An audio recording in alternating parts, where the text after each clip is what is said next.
council meeting on this Tuesday, August 10th, 2021.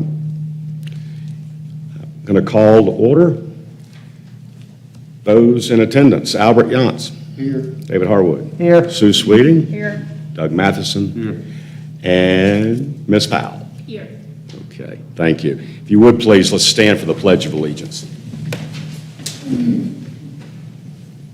Pledge allegiance To the flag of the United States of America and to the republic for which it stands, one nation, under God, indivisible, with liberty and justice for all.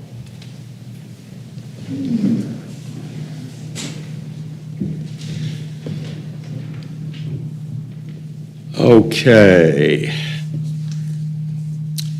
Do I have a motion to approve the minutes from July 13th, So moved. 2021? Do I have a second? Second. Albert? Yes? No? Approve the minutes? Yay. Okay. David? Yes. Sue? Yes. Doug? Yes. And Ms. Powell? Yes. Okay, so the minutes are approved. On the regular agenda, I'm recommending, after some discussion, that we pull from the consent agenda the Good Neighborhood Day and let Shane Fox and our town staff handle this at their level. It's been said, we generally speaking, we feel like that there's probably a better location, and so we'll let town staff and Shane Fox take the reins on that one. So I am recommending we remove. Could I get a motion on that? Albert, do we have a second? Second. Albert, how do you vote? David? Yes. Sue? Yes. Doug? Yes. And Virginia? Yes. Okay.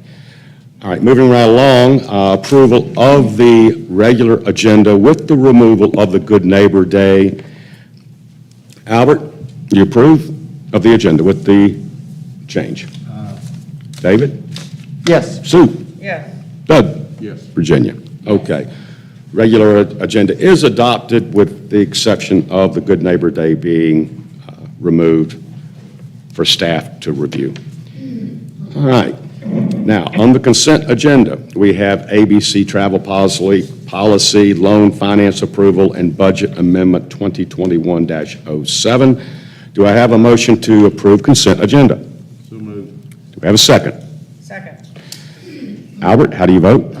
David? Yes. Sue? Yes. Doug? Yes. And Virginia? Yes. Okay. Consent agenda is approved. Okay. Under public comments, if you would like to speak for 3 minutes, I would ask that you fill out a card with Hillary over there. And so let's see here. Also, keep in mind, we do have 2 public hearings this evening, and those will come at that time, and you'll have to be sworn in if you wish to speak on those 2 issues. All right. Tim Gupton. Tim, if you would, state your address for the record. Good evening, everyone. My name is Tim Gupton. I live at 235 Meadow Lane, and I'm here tonight in my role as president of the Blood Rock Civic Association. I think I'll take this off because I can't see, nor can I, probably can't hear me. So I wanted to share an observation with you and make a recommendation tonight for your consideration about the future of downtown and specifically West Main Street. So I just wanted to highlight this for you and share some thoughts. You know, over the last couple of years, there's been a lot of progress made. The leadership of the town council and the town manager.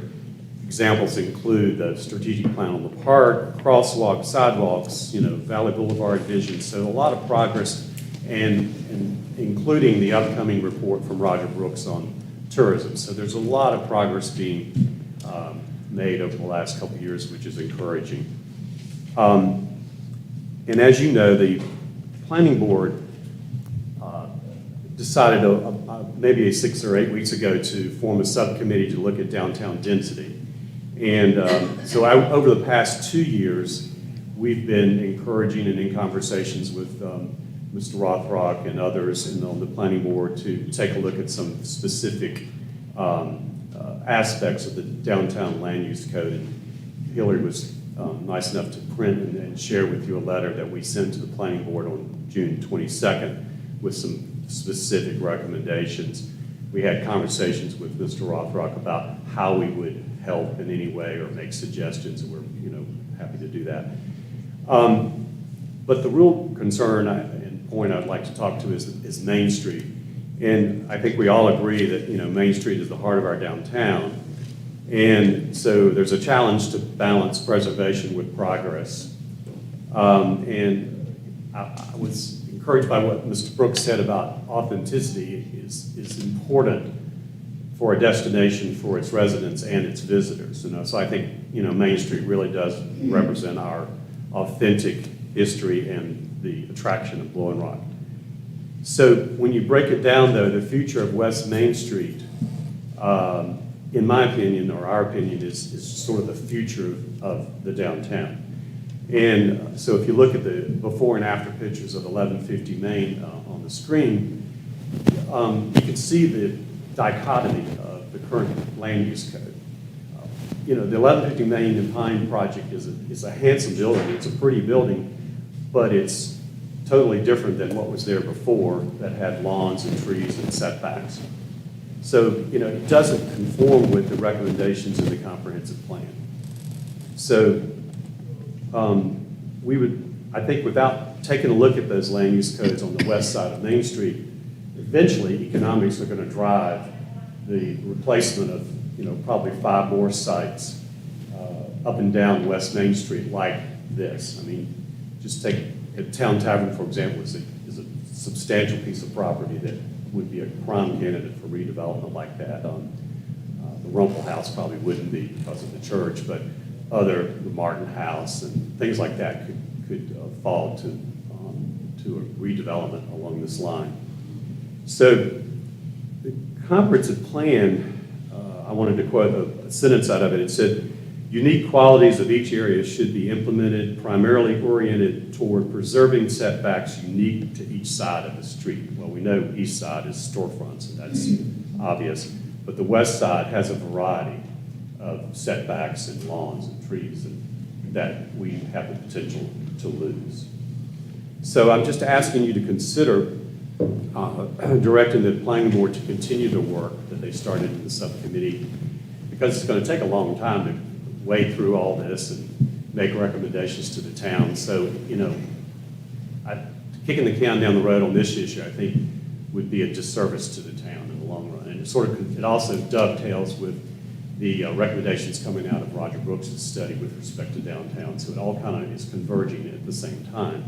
So we would encourage you to move forward, support their subcommittee plan, and to authorize them to proceed. Just to be clear, that you agree that is the direction they should go. So thank you. Thank you, Tim. All right. Evelyn Light Eagle? Even Light Eagles. Even Light Eagle? How are you doing? Good. Good to see you. Would you state your address? 612 Ransom Street. Okay. Is that good? All right. I'm nervous, and I know some of what I'm going to have to say is not going to be loved, but it's important to say. So this is in regards to the COVID discussion that's coming up. So I want to say that I choose to take care of my body naturally, and that's my prerogative. And others may choose to address their health by taking drugs and various pharmaceuticals to avoid and erase the symptoms of disease whenever they surface. They may choose to farm out their health care to medical professionals and just do what the doctor orders without questioning, and that's their prerogative. And then there's everyone and everything in between. And so my point is that there's an infinite number of valid opinions about the best way to care for one's health and well-being. So in regard to the talk of implementing a town mask mandate, first, to implement a medical protocol that I would be legally bound to follow that directly violates my own good sense and my own approach to my well-being and that of my family would be a violation of our federal and state constitutions. And to implement that law to implement a law that violates anyone else's own good sense and their approach to their well-being and that of their family would be the same. We have medical and religious freedoms in this country, and among other freedoms, and to create blanket policies that blatantly violate any of those freedoms, in my opinion, would be unwise. Second, the major reason I've seen since all the COVID stuff began as a justification for creating such policies that ignore these rights is because the CDC says the science says it's a good idea. So I want to say for the record, though I understand there is serious concern over COVID, and I understand we are dealing with a health crisis, and I understand that there are many doctors and medical professionals who will back whatever the CDC recommends all the way, it's important to realize there is not the science. There are scientists who believe one way based on the research they do or see and believe, and there are scientists who disagree and believe other things based on the research they do and see or believe. And unfortunately, anything that opposes or even questions the narratives and policies coming down from the CDC and the WHO have been blatantly censored and removed from the public discourse and just simply summarily dismissed. But the truth is there are vast numbers of professionals, doctors, scientists, researchers in the fields of virology, immunology, epidemiology, vaccinology, and many other relevant professional fields who are absolutely qualified to speak on these issues just as much as the ones you're hearing from the CDC, who wholly disagree, with the notion that masks are in any way beneficial in stopping the spread of the virus. There are so many who say even if they were slightly helpful, that what benefit they would bring would be outweighed by the subtle and overt negative effects on our psyches, and especially those of our children. There are a huge number of medical professionals and researchers who are putting out data that show masking is not only ineffective at stopping the spread, but actually pose an increased risk of getting sick with other infections and illnesses. Some would have you believe I am brainwashed with misinformation, but the truth is, though I am clearly not an expert in any of this, I'm very well informed. I've exposed myself to what the CDC is saying, and I have listened to countless hours of interviews and read articles by expert after expert in their respective fields. Whose opinions vary widely from the CDC and on each other. I think for Blowing Rock to continue any policies participating in the trend, facing public policies that infringe on people's medical freedoms, when there's not solid scientific data that will stand up to true debate to back it up, that it would be a big mistake. And so as you speak this evening, I would ask y'all to consider when you say the science, to really realize that there's not science that is settled is not science. There's always debate, and that debate isn't robust. It's robust if you're not. Anyway, I'm off script. So I honor that each of you is in a very challenging situation. There is no way you can make everybody happy, and that's not your job. But it is, I think, your job to ensure that any laws or policies that you pass are not in violation of people's, their constitutional rights. And so I would really like for y'all to take that all into consideration. And also a real short, to sum it up, statistics are easily manipulated, and so are people who don't question where they are coming from. Thank you. Thank you, Ms. Eagle. All right.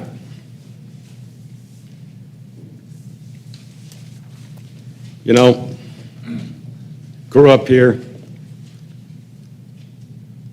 came back, visited many times,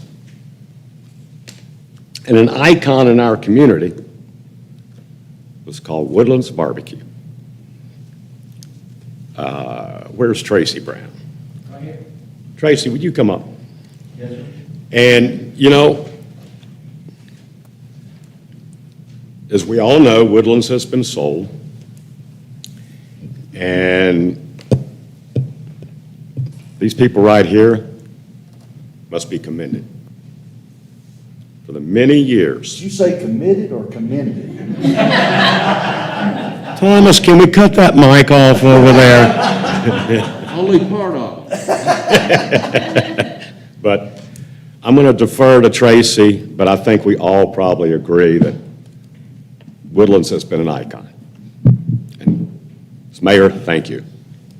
Tracy Brown. Thank you, Mayor. Thank you, Shane, for pulling this together, and council for allowing us to recognize our friends over at Woodlands.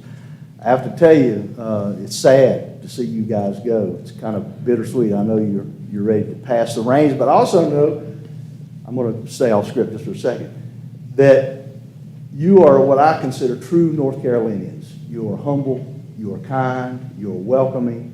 You have done that for millions of people. You did it for me when I came to college here. Everybody here has spent a lot of time at that bar. I don't want to say how much. And I won't tell you how many times I've been in that bar. I can't count that high, but seriously, when internationals came in, folks from all over the world, and you made them feel welcome, and you extended that hand of hospitality, and you set that bar that is hospitality in our town, and I appreciate that. That's just from me to you, and I know everybody feels that way. So with that, we've got a resolution here honoring Woodlands Barbecue, and I've got a, Hillary, thank you for doing that, pulling two of these together so you all get to take one home with you. Whereas the town of Blowing Rock Board of Commissioners wish to honor Woodlands Barbecue and its founders and owners, Butch and Gina Triplett and Jim and Peggy Houston. And whereas Woodlands Barbecue has been in business in the town of Blowing Rock since 1977, originally known as the Grub Steak, and then taking the name of Woodlands Barbecue in 1980. And whereas the past 44 years that Woodlands has been in business, they have been responsible for employing thousands of individuals. And whereas Woodlands has served barbecue to millions of satisfied customers during the past 44 years, including presidents, dignitaries, and many, many celebrities. And whereas Woodlands has made charitable contributions and donations to hundreds of causes within the community over the past 44 years, including the Hospitality House, the Hunger and Health Coalition, the Blowing Rock Community Foundation, Rotary International, Kiwanis, Appalachian State University, and many, many more.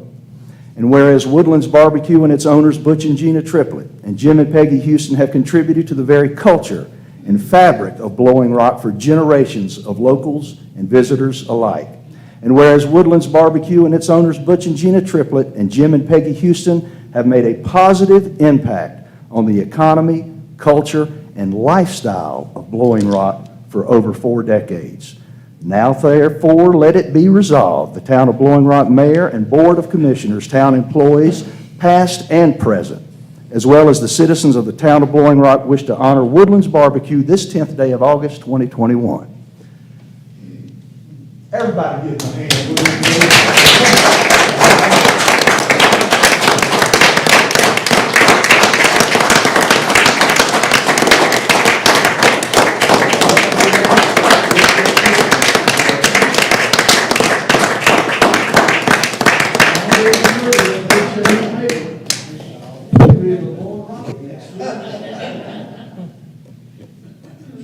Are you gonna tell them the story about when it burned down? No. But thank y'all for the beer.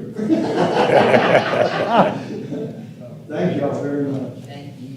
Thanks, guys.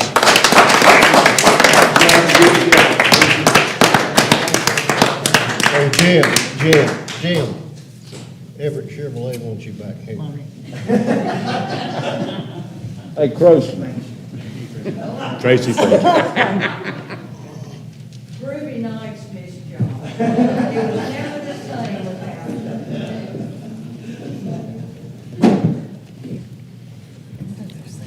Wow. How impressive. Well, 40 years. Wow. They'll be sorely missed. All right. Moving right along. Okay. We have 2 issues up for public hearing. One is the coffee shop SUP. And Mr. Kevin Rothrock will lead this off. And after such time, if you would like to speak, we will go into further public hearing, and you will have to be sworn in by Hillary. So, Kevin, if you would. Thank you, Mayor and Council. The first, this is a special use permit, so people need to be sworn, but I think most people are on the Zoom call. So I'll go ahead and be sworn before I present, and then Okay. we'll have a time that we want to do everything online. Is that all right? Okay. And if anybody else is speaking, I'm here on Zoom, Kevin. I don't know, I sent it to your, Rich Edley, John Manley, Patrick Warren, Bill Dixon, Okay. all Okay. with the applicant. Yes, okay, I'm not sure of the 295. Okay. Why don't you go ahead and get sworn in, then we'll move forward from there, Kevin. solemnly swear that the evidence you shall give to this body in this matter being heard shall be the truth, the whole truth, and nothing but the truth, so help you God.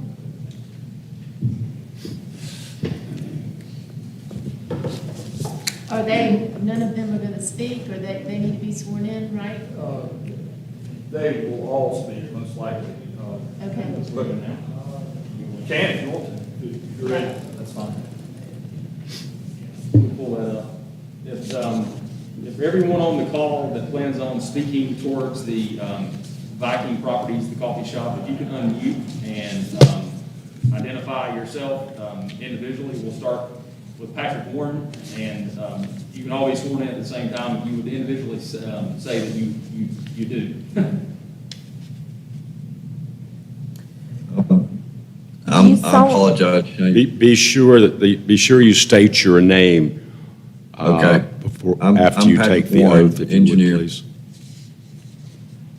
Do you solemnly swear that the evidence you shall give to this body in this matter being heard shall be the truth, the whole truth, and nothing but the truth, so help you God? I do. And your name is? Patrick Warren. Anyone else on? Okay, so all we Hi, have this is is John Medley. I'm John? better known as Britt Medley in town. John Britton Medley. Okay. Bill Dixon, architect. Okay.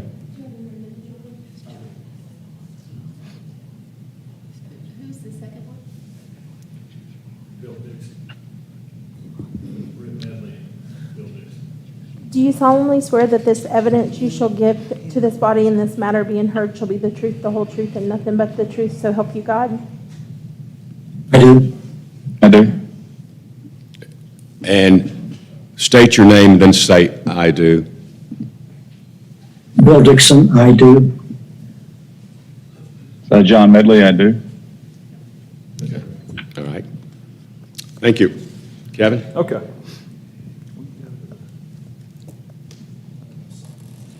Okay. This is special use permit 2021-02 for Viking Properties, and they're requesting a special use permit to construct a drive-through coffee shop on the former Cambria car lot at 7855 Valley Boulevard. The property is zoned general business. The proposed site is a redevelopment of the former car lot, moped shop, and also a psychic palm reader. The small building will be removed and a new 500 square foot building will be constructed for drive-through and walk-up service. Employees will be the only ones in the building as it's designed for coffee service, equipment, and storage only. The applicant is providing 8 parking spaces with one of those being ADA accessible. 5 would be required. And then for the drive-through, there's 5 spaces in the queue line that are required by town code, and at least 6 are provided around the building. You can see that in the drawing. Okay. Stormwater detention is required due to the increased impervious area of just over 1,000 square feet. However, the site has so many underground utilities and other obstacles, it would be almost impractical to construct an underground detention area for such a small increase. The applicant is requesting a waiver of the stormwater detention requirements otherwise required by the land use code. Access to the property will be through 2 existing driveways, one on Highway 321 and one on Sunset. These driveways will allow for 2-way traffic. Access to Maple Road will be eliminated. There's currently a small path that goes up inside the building up to Maple Road, but that will be eliminated. And then a small landscape wall will be installed with a landscape buffer to surround the east side of the property. DOT has also recently approved the driveway permit application. I included that in your packet, and I think gave you the rest of the documentation that goes along with that. I believe it was Friday we got that out. As far as the architectural components of the building, go to the next slide. It will be a one-level building, but there'll be a second-level facade above the front service area, and that design includes lap siding, Eldorado stone, and a gray metal roof.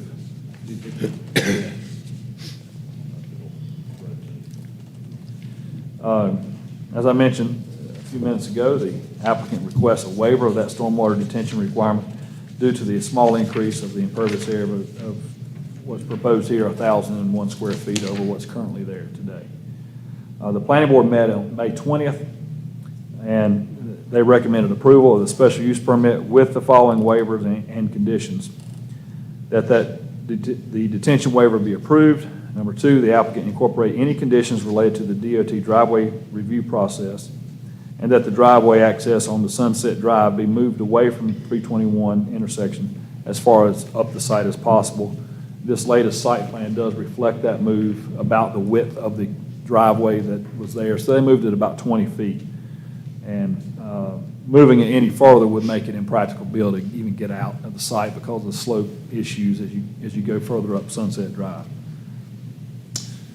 Included in your packet was a draft of the special use permit, the site plan that you've got up here, and then architectural plan you've seen, and then also the DOT driveway permit. Be glad to answer questions now at this time for you, and then the applicant and their engineer architect provide some more answers if you need them. Okay. I was over there before this meeting, and there's a big,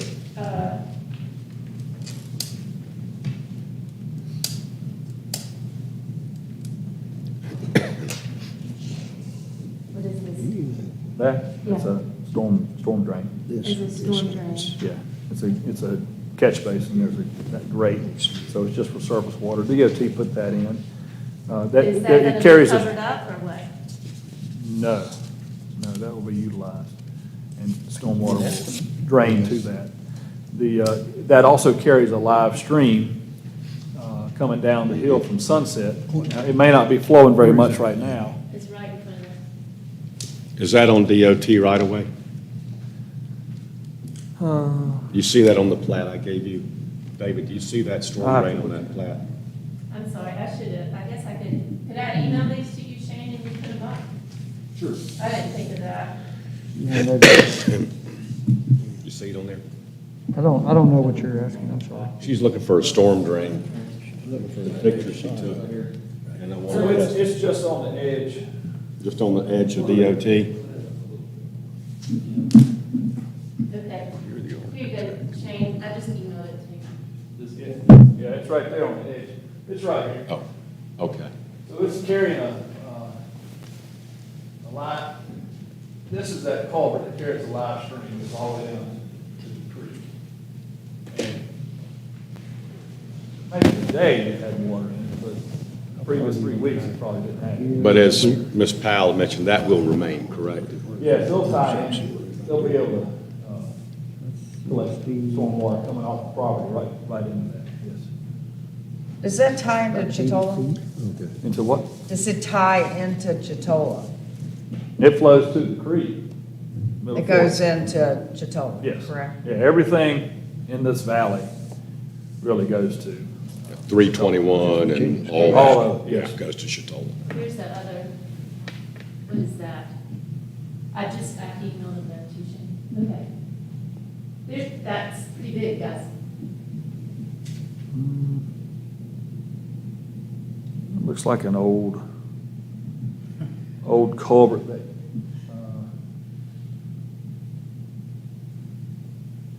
it may be tied into that. It might be a backup, so that's. So that- you the see driveway- That's next door from Yeah, the mountain. their driveway is gonna come like right here, proposed driveway. Yeah, they'll just address that. They'll, if they need to pick it up, they need to bring it to the surface, so it can be, water can be drained to. But that is, we should up a little bit that way, if you will, Shane. That is, right here, little pipe, goes right into that box right here, There's a box there for what? collecting that pipe. For stormwater? Yes, ma'am. Okay, so normally we would have another, stormwater put in on top of these. Will you explain that to us with the impervious? So typically, if a site like this is built and you're going to provide stormwater detention, it's for the increase in impervious over what was previously there. So based on this site, about 1,000 square feet of additional impervious, which is about twice the size of the building. And you just kind of imagine 2 of those rectangles is the additional impervious surface that's being created. But they're gonna pave all that, right? Yeah, just irrespective of how they develop it, the overall increase from what's out there today will be about 1,000 square feet. And you would, there's multiple ways to do that. A lot of times here, where we have limited size on property, it's done underground. There would be a series of pipes, and for that increase, and Doug can chime in as well, you would control the rate at which that water leaves the site. One thing about this, it goes straight to the creek. So it's not really impacting, it's not flowing off and washing down through someone's backyard or flowing and affecting someone else's property between there and the creek. It's a little bit unique in that situation. So It's like- did y'all talk about, not paving and leaving it gravel No, because to keep? the gravel is impervious too. Well, Gravel is impervious once it gets compacted. And up here, you're better off a lot of times to go ahead and pave it, because the maintenance of a gravel lot, you're coming in, dealing with potholes, it's hard to scrape it, get the snow off. So, there is a different runoff coefficient between pavement and gravel. Gravel does allow some percolation, but after it's compacted, it operates very similar to what pavement does. Doug, how am I doing? It likes to get in drainages too. Right. I mean, I hear what Ms. Powell's saying. Did the planning board consider a rain garden that could help slow down the water? There's not really a place on this site. How about for a on that rain garden. side? In front, between the Sunset and 321? No, there's no room anywhere here, because all the utilities, traffic lights, you see all the boxes and things, and all the underground utilities, there's no room for anything out there for something like that. Maybe perhaps here, but no, they did not take in that into consideration. How about porous soil substrates? Trying to get green. I mean, I think we've got to address our watershed issue, and if we keep saying, well, they don't have any place to put it, I think we're gonna make a mistake for the future. Well, Especially everything going into the creek. I'm not an engineer, so I'd be glad to ask Doug about that Okay. situation. That water doesn't come into our watershed, but not our drinking water It anyway. does not. Unless we have to use Chitola. We can't. Can't anymore? Nope. Oh, that's bad. Nope. So would allowing this set us up for anything, any not good situations with Chitola? Allowing them not to put a storm drain in there? No. Doug, you should probably come over and explain this to us. Doug, have you been sworn in? Yeah. Thank you, Doug.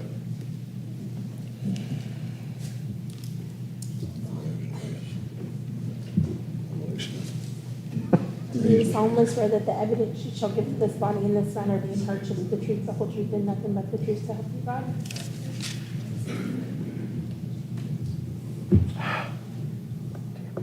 So let me try to go through the questions. The storm drains that you see coming through here, the large one, that one goes to this storm drain here, as Kevin mentioned, it picks up the stream, goes under 3.1 and carries through to the stream, just to the south of Sunset. So adding detention here has a minimal impact on property owners. You know, it's not damaging somebody's property downstream, number one. Number two, something like a rain garden or looking at some other way to, like a BMP or best management practice for the stormwater, doesn't fit the code. And we talked about this at the retreat this past year, I believe. The code doesn't address water quality. The code addresses water quantity. Now, when you address water quantity, you get some quality benefits. But building a rain garden or putting special treatment structures in doesn't address what the code requires. Now, if it stores volume, it would to some degree. And that's one of the things we've talked about looking into is how do we address water quality on top of quantity. So I think there is some reasonableness to saying that putting in stormwater detention for 1,000 square feet on this site has minimal benefit to the downstream watershed. I mean, there is going to be some small amount of increased water that makes it to Chatola. I mean, that happens every time something happens in Blowing Rock. I mean, it happens when you build a house, but we don't require stormwater management on a house. And this would be less than the impact of somebody building a house on a lot. Well, but we've talked about putting those restrictions on houses in the future. Yes, we The have. stormwater retention. The other thing is not just the quantity, but the speed. And that's what I've seen in front of my house, is that tears roads up, sidewalks up, it undermines our a lot of things. Can you kind of give us an idea, because this property's at the bottom of two hills. You know, where does if we don't have any kind of retention and we're adding to the amount of water and possibly the speed, where do you see stormwater going here? The water from this site will carry into that box, the way the site's laid out, and that box ties in. That's the one you had the photo of. Yeah. Ties into the storm drain here on the edge of Valley Boulevard. Then it goes under Valley Boulevard, along Sunset, and goes into the creek. So 444, I'm just trying to picture it in my mind. It goes under that corner there and comes like. It comes into the creek Yeah. behind 444. Right. So it comes in the creek between there and the church. And then from there, it runs down the creek. And so that goes into where we've done some stormwater management on Ransom and Main Street, right? No, we have No. not. Did Well, we no, have some it issues doesn't there? run into there. It runs straight into the creek where Middle Fork crosses under Sunset. So it goes in there and then it runs down. Okay, so it doesn't go under. It follows the creek under Sunset, under Cornish, Right. by under the- Main Street into the lake. By Interline Storage, behind the manor, that way. Yes. Okay. And I think we've talked about doing a greenway through that area. I mean, I think that's been on tap for a while. And I think we just need to be protecting, because if you increase the flow going in there, quantity, you're gonna erode the banks. What about permeable pavement? Would that slow down? That's something that is something we would consider if we talk about changing water quantity. We haven't allowed pervious pavers in Blowing Rock to count towards your impervious area. in any project to date that I know of. I don't think we have. We've talked about it some. We talked about doing pervious concrete, but there's some concerns about that and the freeze thaw and that heaving. Well, what would you recommend to help, since there's a requirement for stormwater detention, and what you're saying is that the area that they're building on doesn't fit it, what would you suggest to help stormwater detention rather than a variance? I don't know if there's some way they could provide some level of control on the site. I mean, the site has a lot of things out there, so it is restricting. They've done some good due diligence in trying to put this facility on the site, but we do have a lot of the traffic signals, the power boxes, the telephone boxes, and everything that's out at the corner. There's a lot of things underground. I'm not sure that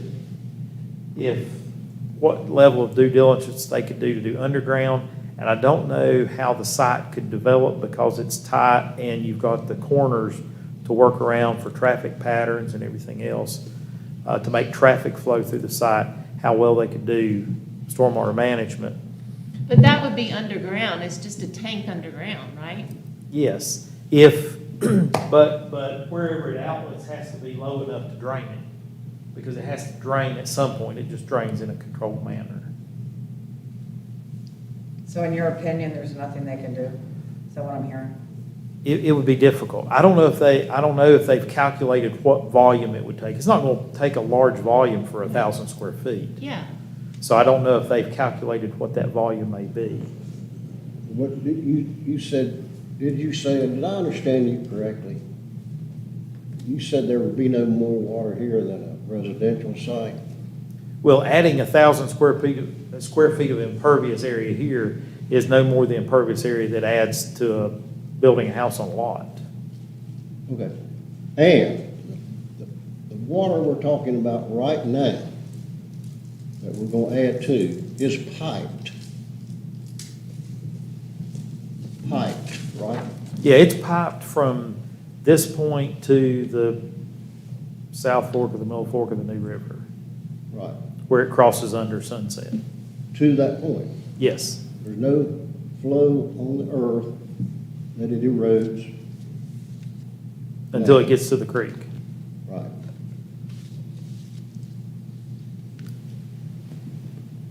When we added the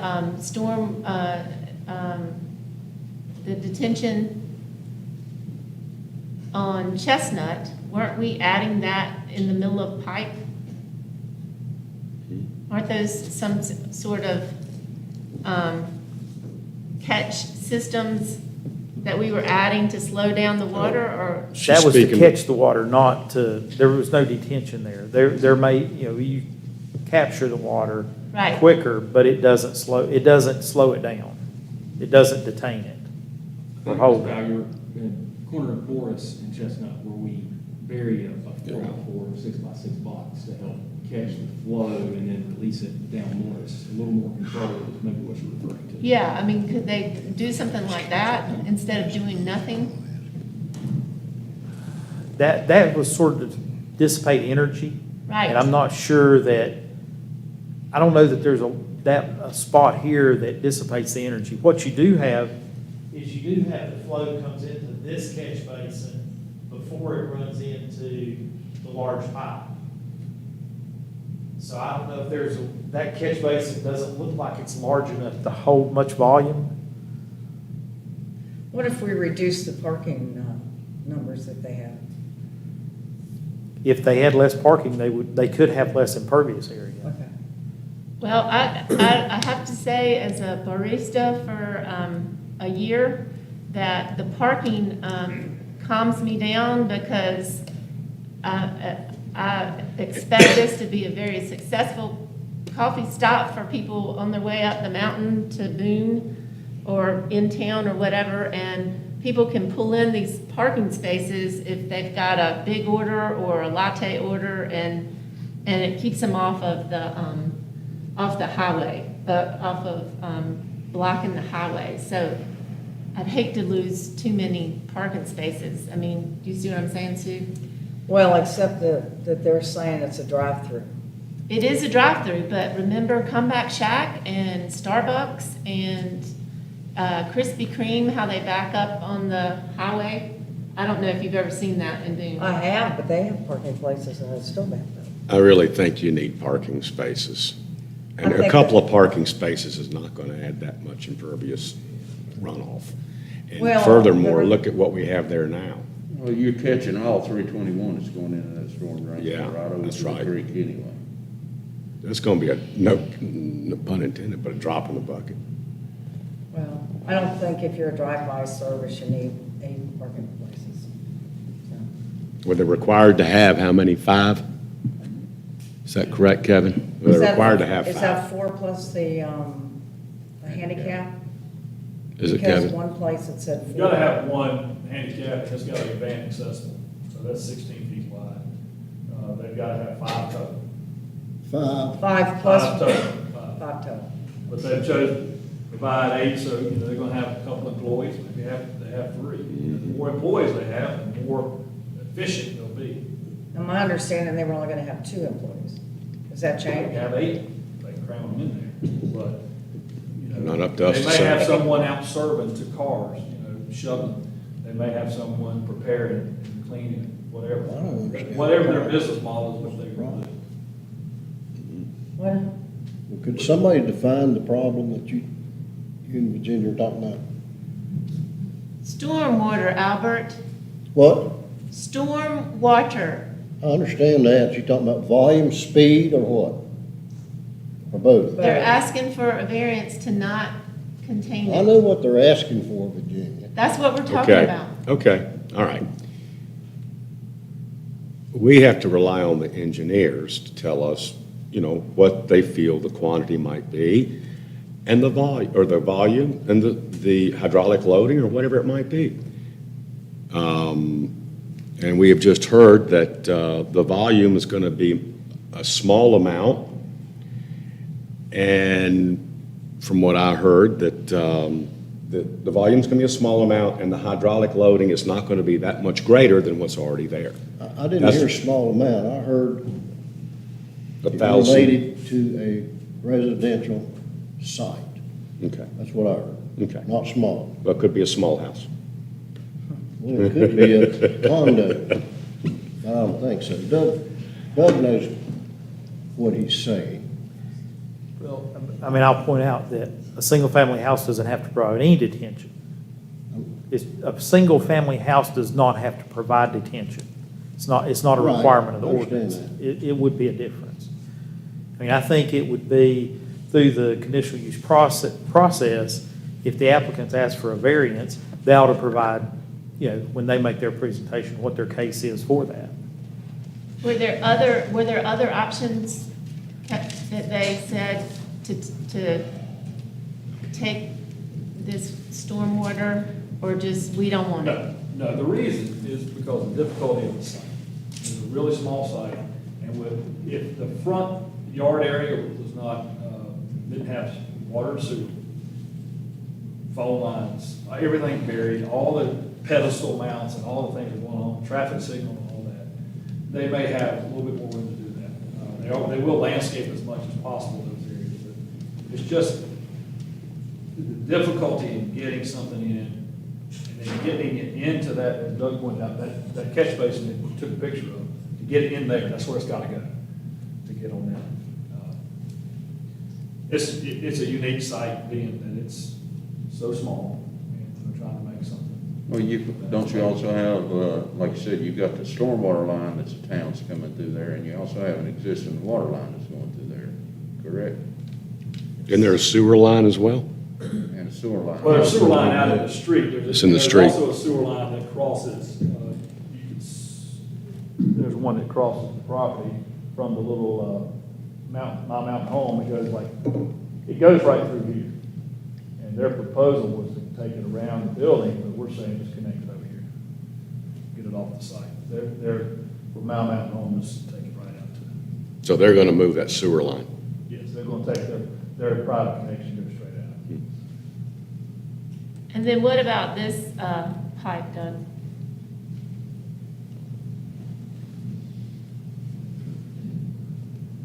That's by my house, my mountain home, by that, they're paved. That's in this area, that's right. Yeah. It's a little stub out, a plastic pipe that goes into that box. Yeah, that's DOT put that in. That's just on or just off their property. Is that drawn in there, Kevin? Will you show us where that is on there, please? There's a box, and it's stubbed out like that. This is the grass area, it's stubbed out, so it doesn't back up until the proper site's developed. Or is it right? It may be right here. It's not on their property, are you saying? Hard to tell. It, I mean, it's- There's a culvert right here running across street to the drain, big drain, right? culvert right here, concrete, 15-inch concrete pipe. There is a 15-inch HDPE that's right here, and it connects right here. So it may be right here. Right there. So that catches water and feeds it into the pipe that's running, and both those pipes connect there? Water flows right down through this little low spot where you took that picture, and there's the end of that pipe. Okay, and their driveway is right on the edge of the property line? Driveway, right. Now, here's the property line, there's the corner, that's the property line, and the driveway is right here. So they're not doing, they're not doing anything over that pipe? So it can flow? Just plant some trees right here, bushes here, plant some trees along this buffer all the way around, and then add some landscaping here, and then 3 trees added. You know, there's a couple of trees that DOT planted out there, they're gonna add 3 more. Are they still alive? Yes, those are.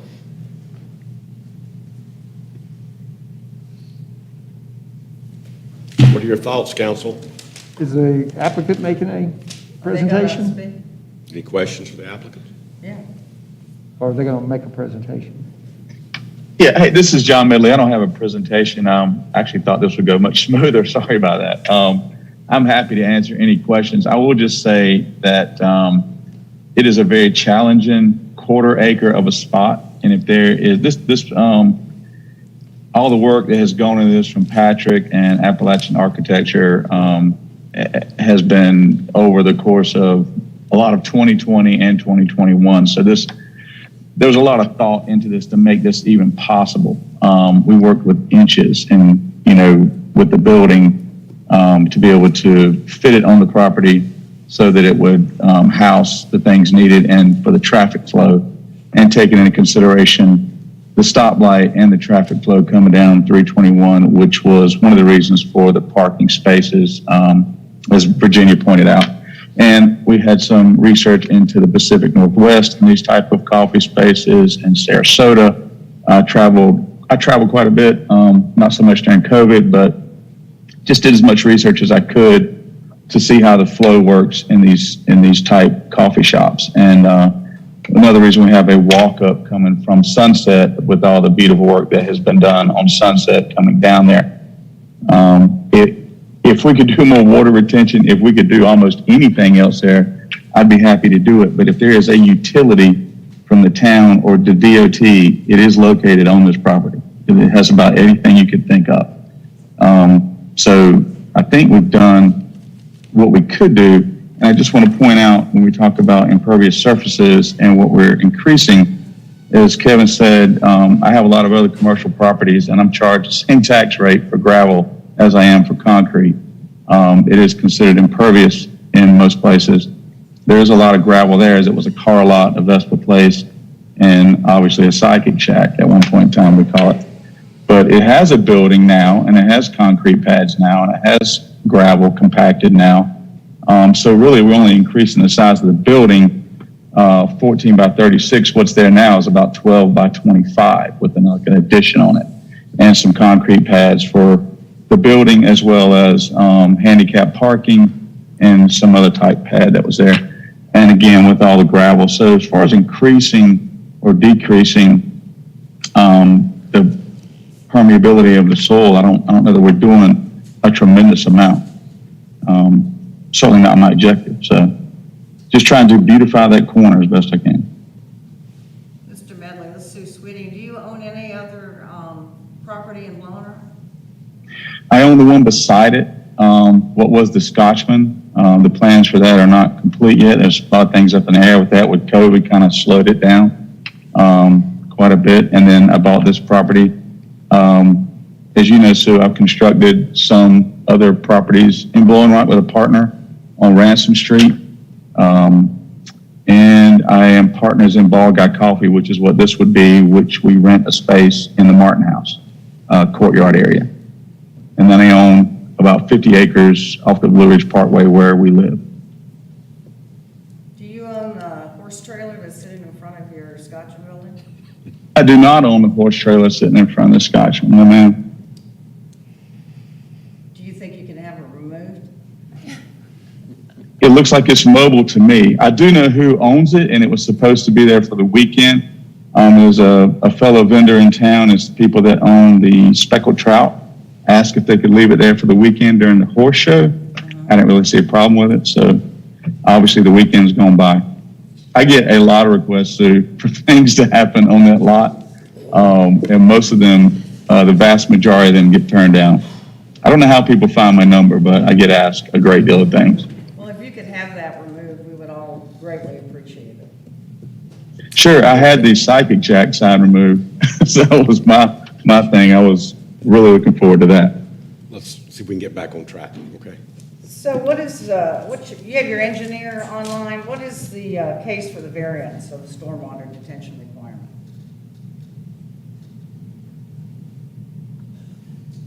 Mr. I'm sorry, could you repeat that? I couldn't hear you good, thank you. What is your case for the variance? Well, stormwater the required, detention requirement? the requirement in the town of Blowing Rock for impervious area is 9,100 cubic feet per acre of impervious area. The 1,000 square feet would translate to approximately 200 cubic feet of storage. That translates into over 100 feet of 18-inch solid pipe. If we went as large as a 48-inch pipe, that would be about 40 feet of that pipe. With the existing utilities, there's two existing sewer lines, one that feeds the existing building that goes between parking spaces 3 and 4 that will remain in place, and that's what we're going to serve the building with. The other existing sewer line comes from the south, from the old church, flows directly right through the middle of the site that we're going to have to relocate around the building. Then we've got the 36-inch RCP pipe that dissects the property east to west. The existing yard inlet catch basin, right there at space number 2, that is what currently drains the site. And that is what will drain this site. We will raise it up close to a foot in order to get this site to drain properly without curb and gutter. So the only place that we could put it would be underground, coming out of the existing catch basin, parallel to the existing 36-inch pipe. The problem is those sewer lines that are there are at that approximately at that same elevation. We went out and dug some holes trying to find these. We dug all the way down to the 36-inch pipe. We did find the existing sewer pipes. We can't get the pipe high enough to drain into that existing catch basin. They would have to be below those sewer lines, which I can't discharge the proposed detention pipe into that existing catch basin. Okay.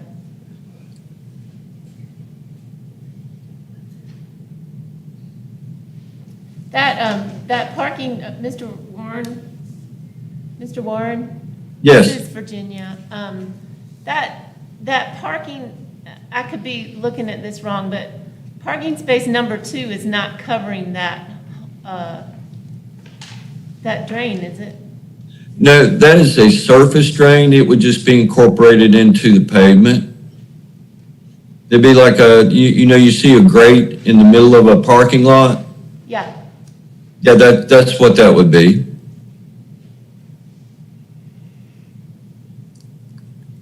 I have a question about stacking of cars. Yes. This is David Harwood. Hey, Patrick. Hey, David. I see that you've got 5 cars here. I hope the business is more successful than 5 cars. Yeah.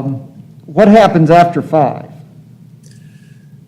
Well, that's a good question. The DOT and I went back and forth with their regulations.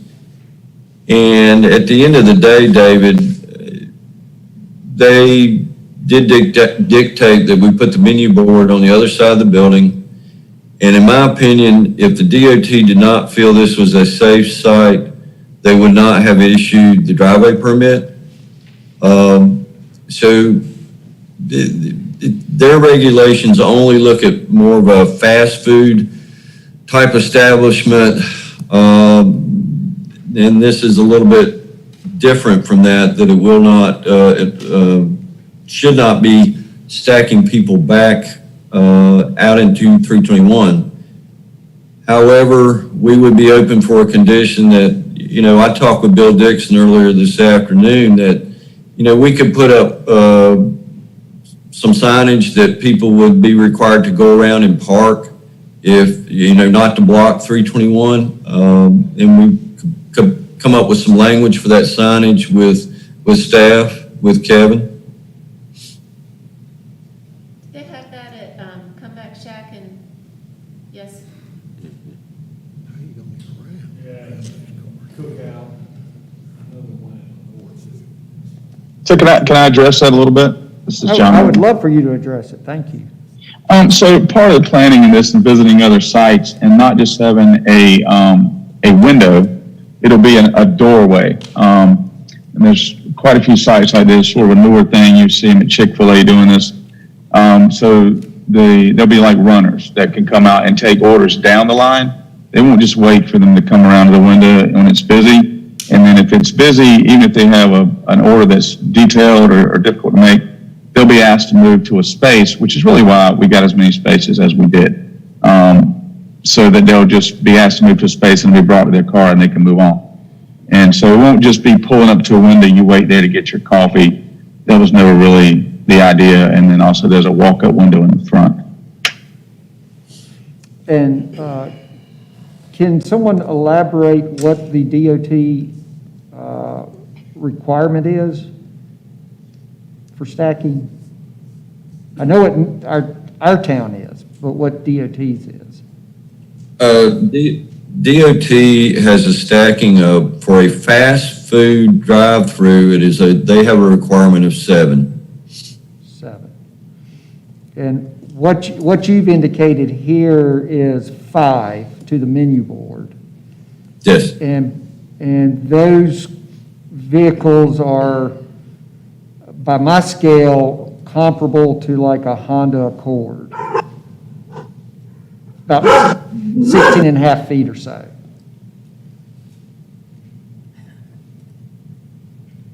Yes, these are a little bit smaller. DOT has a little bit larger car size. I'm sorry about my dogs. Are they for the project or against it? They're for it. Okay. For it. And they're for it. For it.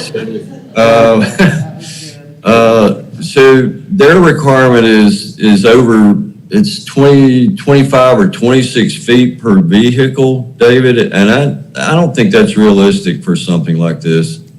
And I did discuss that with Carson. He did pick up on, he scaled it to, and you're correct, these are 18 foots, and they are looking at more cross-sectional for vehicles for a fast food drive-through rather than just a drive-through coffee. So what we've got here is about 5 Honda Accords but room for maybe 4 F-150s. Something like that. Because you like coffee. Well, Are we speaking of a dually? so, yeah, I'm not trying to beleaguer this. I do like the idea of a condition should we start to encounter that issue, because that's really at the crux of it for me, is what kind of impact are we going to be creating on 321 and/or Sunset? And it's my understanding that Chief Miller has considered this, and it might be prepared to kind of give us his thoughts. Yes, sir. So I spoke with Chief Miller about what his officers would potentially do if there was a situation where cars were stopping in 321 or in line at 321. So, Chief, are you here with us? I love how they just appear.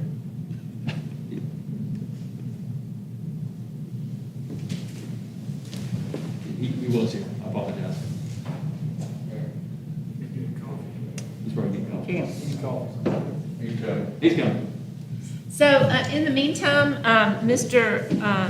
Warren, the DOT asked you to move the ingress, egress on Sunset. So how would that change what we're looking at now? Do you mind talking us through that? Could you repeat that again? I'm sorry. The DOT asked me to do what? They asked you to go as far as possible up Sunset. And Yes. does that mean you're going to put 3, 4, and 5 together and maybe have 6 and 7 and 8? Are you going to move that over, or has that already been updated on your drawing? No, this is the plan that the DOT approved. Because of the slope going up to Sunset, this was as far as what the DOT and I both deemed would be the most we can move, because the more we move it to the east, the steeper it gets, and then you get into vertical sight distance problems. You're so steep that you can't see up the hill to up Sunset. So if you look at the plan, this is an improvement over the existing curb cut that's really kind of in the radius of the curb to the west. So in my opinion and the DOT's, this was the best place to put this proposed entrance on Sunset. Does it show, Kevin, does it show where the existing is now? Can you point that out with your little red thing? Yes, just to the left of the existing, it says existing curb cut. Oh, it's right there? Yeah, That's that must be what I did today. Okay. yeah.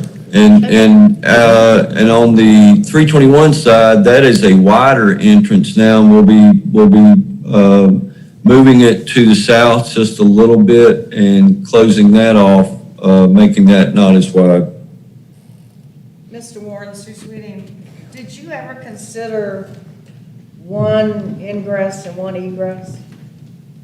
Yes, the first plan that we submitted to Kevin, we actually had an egress onto Maple, and that was, the neighbors did not want that. So the one-way traffic patterns, in my opinion, limits people's thoughts on how they can get in and out. And I think the two-way traffic is a better way of leading people in and out of this particular property. Was there any concern that the handicap spot has to cross 2 lanes of traffic to get to that window? Did DOT mention that? I think maybe John can maybe address the thoughts on the building design a little bit better. They're always like that. Where's the Is that what you're asking about? Walmart, any place like that. Mm-hmm. Is that one? It's true. Yeah. Yeah. Lowe's. They're all like that. Yeah. You have to cross 2 lanes of traffic. Been through that on the doctor's office. They cause a lot of time, especially the bigger building. fire lane's gonna be up against the building. Patrick, this is David again. If I'm traveling north on 321 and I turn right into this property, Yes, can I immediately turn left to go to the parking lot, or is there going to be some kind of signage or something that requires me to go? yeah, that would be signed as a one-way. I do have that as an arrow, as a one-way coming from the south around the building. So you would not be allowed, or we would have signage up one way only. So you would go around the building and park, David. Okay. Kind of like Arby's. If you want to go to the window, would you come all the way, show me how, If you go to the window, you can get into this line. you can go straight in? But if you're gonna go around and park, you're gonna go around this side. There's two lanes of traffic. Let's come back, Shaq, too. Chief Miller, it was asked about potential traffic stopping on 321. Chief, could you do me a favor and get sworn in, please?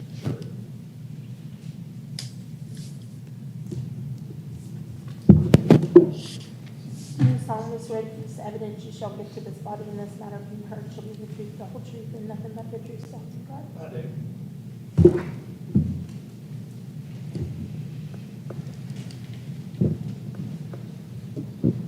The question was, The traffic Well, stacking on 321. My question was, I have this concern about stacking out into the highway and/or onto Sunset. And Mr. Warren stated that they would be open to putting some signage saying that you need to go around, which in theory sounds good. And it's my understanding that you have reviewed this and might have some thoughts regarding stacking and/or traffic around this project. I haven't necessarily reviewed the specific plans, but I have been asked about the potential for stacking, turning it into the roadway. I really don't have any idea for sure what the impact will be from a business like this. We have seen some of the things that's happened in Boone, but there are statutes, motor vehicle laws on the books that prohibit the parking or leaving standing, whether they're occupied or not, vehicles in the roadway impeding traffic. But those traffic laws, of course, would apply to the driver of the vehicle. We wouldn't necessarily be able to, in my opinion, without some more legal consultation, be able to enforce that against the business itself. Mr. Medley, I have a question. Is there a possibility that you could have the employees park at the old Scotchman instead of taking up parking here, and that might alleviate some of these issues? Yeah, I don't know that that's it would certainly a possibility in the short term. I don't know about the long term. And we have talked to the ball guy, Don, my partner, had talked to the owner of the furniture store beside us, who I think is open maybe 5 months out of the year. I don't know that we wouldn't be able to rent a park or two from her, but I mean, we would be researching places for them to park. And I thought about, if you look at the property, if you come up behind the neighborhood behind it, there is land or grass there. I was hoping to try to, instead of coming, there's a driveway now that goes out. In my mind, it might be a possibility just to park 2 cars there that only move once a day. And then that'd just be for employees, and they just walk down to the building. Can you show us that, Kevin, what he's talking about? Probably, just right here, the driveway now. Thank you, Chief. Drive, we talked about with the car there. Was that a condition that the neighbors didn't want? I thought that they, No, I don't mean going all the way through. I mean, just having an additional parking space, blocking that off. When we were reviewing it, our concept was, let's don't introduce traffic out on the main. Just for the sake of the neighborhood. This is a town street. You can do it. But we just didn't think it was the best solution there. There isn't enough room to get a car. Well, if you're talking just the employees, you're not talking about coming in and parking and then not leaving for another 6 or 8 hours. I mean, you're not talking about continue Correct. in and out. Mr. Mosley, is there anything that the town can put into the SUP that would indicate if it becomes a problem that it has to be relooked at? As far as traffic flow and backing up? Move the building. Yes. So it's really a combination of asking the police department to ensure that the stacking is not occurring out over the highway, but you could put a condition in the permit that states that the expectation is that that problem is not going to occur, and the burden's going to be on the owner applicant to ensure that it doesn't. If it does occur, then we can revisit the application and the permit. Well, you said that well.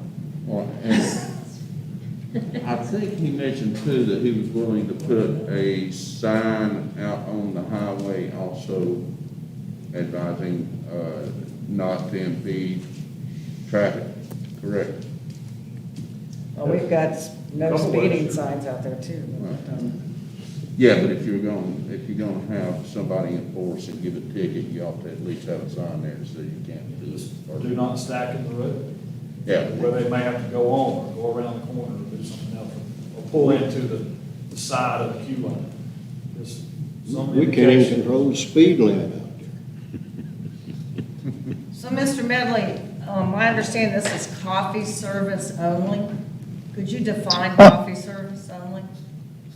Sorry, yes, espresso, coffee drinks, probably, currently we carry an organic soda, from Colorado, different varieties of that, and then, I'm assuming water, but not much more than that. There may be some pastries, local pastries, that sort of thing, just hand food. Nothing very complicated. And I don't know, we haven't really mentioned that there is a drive around, or whatever you want to call it. We initially wanted to have 2 windows or doors, but the town requires a pass through to help prevent any sort of jam up. So if someone comes in, as you can tell, they can drive around the cars if it gets too much of a backlog. And hopefully we'd have somebody out there to meet them, and they can go in and park and take an order.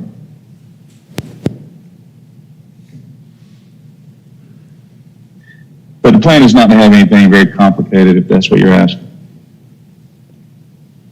That is, thank you. Yes, ma'am. Ladies and gentlemen? Okay. Do I have a It just appears, I've got a mountain of doubt about this thing. It appears you almost bought, and I'm surprised DOT hasn't declared this park property an uneconomic remnant. It's just about as close as it can get to being that. Somebody did a great design job getting what I see here. But Okay. I don't know if I can climb the mountain. Do I have a motion to close the public hearing? Make a motion to close the public hearing. Do I have a second? So moved. Okay. Albert? Yay. David? Yes. Sue? Yes. Doug? Yes. Virginia? Yes. Okay. Sue, would you like to make a motion on this, since you got additional information from Mr. Mosley on the stacking? Well, let me, give me a couple minutes and I'll come up with a motion. Can I address Alan on that question? Well, the public hearing is closed. I'll do it when. Go ahead. Since he's Understand what you said, Alan. The ultimate cure, if there's a big problem, is closing this business. Is that right or wrong? Well, I wouldn't, that'd be a pretty drastic move, but I think that that if you put in the permit that a condition of the permit is that the applicant will be responsible for ensuring that traffic doesn't flow out onto 321, and that will constitute a violation of the permit, then Kevin could enforce that. He could, it could come back before council to modify the permit. I'm having. In some fashion, but not close the business down. Well, we were waiting on DOT to decide about these ingress and egress, is that right or wrong? Not now, no. We They've issued- were. we Okay, were. our public We hearing were. is, Well, he can talk once we make a motion. You can ask me Yeah, questions. go ahead and make a motion. we haven't made a motion yet, Well, okay? We were waiting on you, Sue. All right. I make a motion that, we approve, the SUP for Viking Properties with the conditions that the planning board, had. In addition, that, the expectation is that stacking will not occur and that it will be considered a violation of this SUP and will be revisited if that happens, stacking out on 321. In addition, I would like coffee service only. I don't think we can. I tell don't them what think, to yeah, serve. Sue, I'd pull that. I think coffee, you're being too, I'd like to ask the attorney if that's allowed. I don't think so. What can prevent them from doing lunch and sandwiches? And then we're Well, I gonna, think you. Stacking? He's already stated what he intends to do. You can put that in the permit because he's stated this is all we're gonna do. okay. Coffee, beverages, and hand, you know, prepackaged. kind of Okay. stuff. pastries. Then I'll change that to coffees, sodas, water, and packaged pastries, Just say coffee, beverages, and. beverages. We're not doing, Packaged. we're not doing beer and wine. Okay, So we, Your underlying reason for wanting to require that is that could contribute to stacking. Correct. So it's all tied into stacking. And it's very important to put in the permit that that's going to be strictly enforced, prohibited, the burden's on the applicant. Right, and to, I said the ensure that violation, doesn't is that okay? So regardless of what they serve, stacking's gonna take care of the problem anyway. Right. yeah, they were just Right, serving, But I think yeah. that's, the applicant has agreed to that. Right. He stated that's what he intends to do, and in her mind, that's important to ensure it doesn't happen. Can we define stacking? Out into the highway, you mean? 321. It stacks, the traffic stacks up in the highway. Well, did you say into I said 321? 321. Okay, thank you. Okay, we have a motion. Do we have a It's second? gonna spill out from Sunday. Doug seconded. Now, Albert. Now, Alan, Questions? what is troubling to me may be frivolous. We waited on DOT's decision about where cars could go in and out. Is that right? We received it, yes, sir. We waited on it, so that meant DOT had jurisdiction of the ingress egress. They do, yes, sir. How do we assume jurisdiction to prevent stacking on something that they gave permission for, that we waited for?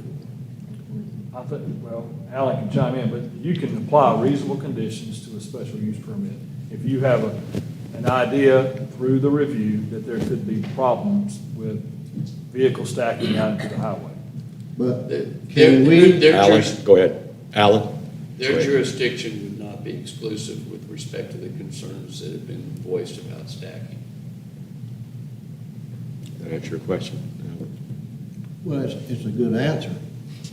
That's my answer. I've got a question. So I expect this to be a wonderfully successful business. How can we enforce anything after it's built and after the fact? I don't even understand that. I've never seen, well, I mean, I've only been here 3 years, but That's something my come, question. yeah, something come back to us after it's done. I mean, how do you readdress the permit. Kevin could issue a notice of violation. But, I mean, it's done. Virginia, Kevin's had to address a couple other locations in town that have not fulfilled their SUP. And Kevin's had to address Those those. conditions are based on performance too. If somebody plants trees and they all die, they have to replace them. It's perpetual. So these conditions that you apply on there are going to be activated once they build the project. And once they start, they're still subject to those conditions. I'm not going to go down there and shut the business down, but we're going to monitor and see, is it safe? Are people getting through and getting out and not causing a problem with 321? And we'll observe that. And, the police will help us do that. Chief Miller. Yeah. I'd rather Chief Miller do all of it. I second that. I don't carry a gun. I really feel like those parking spaces, if there's they order 4 lattes, they ask them to pull into one of those parking spaces, and I think it'll be taken care of, honestly. It'll move quickly. Okay, we've got a motion. We have a second. We ready to vote? Okay. Albert, how do you vote? No. David? Yes. Sue? Yes. Doug? Yes. And Virginia? Yes. Okay, so this SUP passes. Good luck. Thank you, good luck, guys. Wish you the best. Thank you very much. Thank you. Okay. Have a good evening. All right, we're back to Kevin.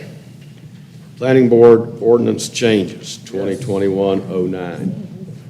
Now, do we have, I'll let you elaborate on what this is, and then I'll ask if any of those wish to be sworn in. Nobody needs to be sworn in, just a They do not. general ordinance. General orders, okay. You don't have to be good. sworn in, just talk about it or choose not to. Okay. Now, in a related See matter, my we're talking tattoo. about psychics again.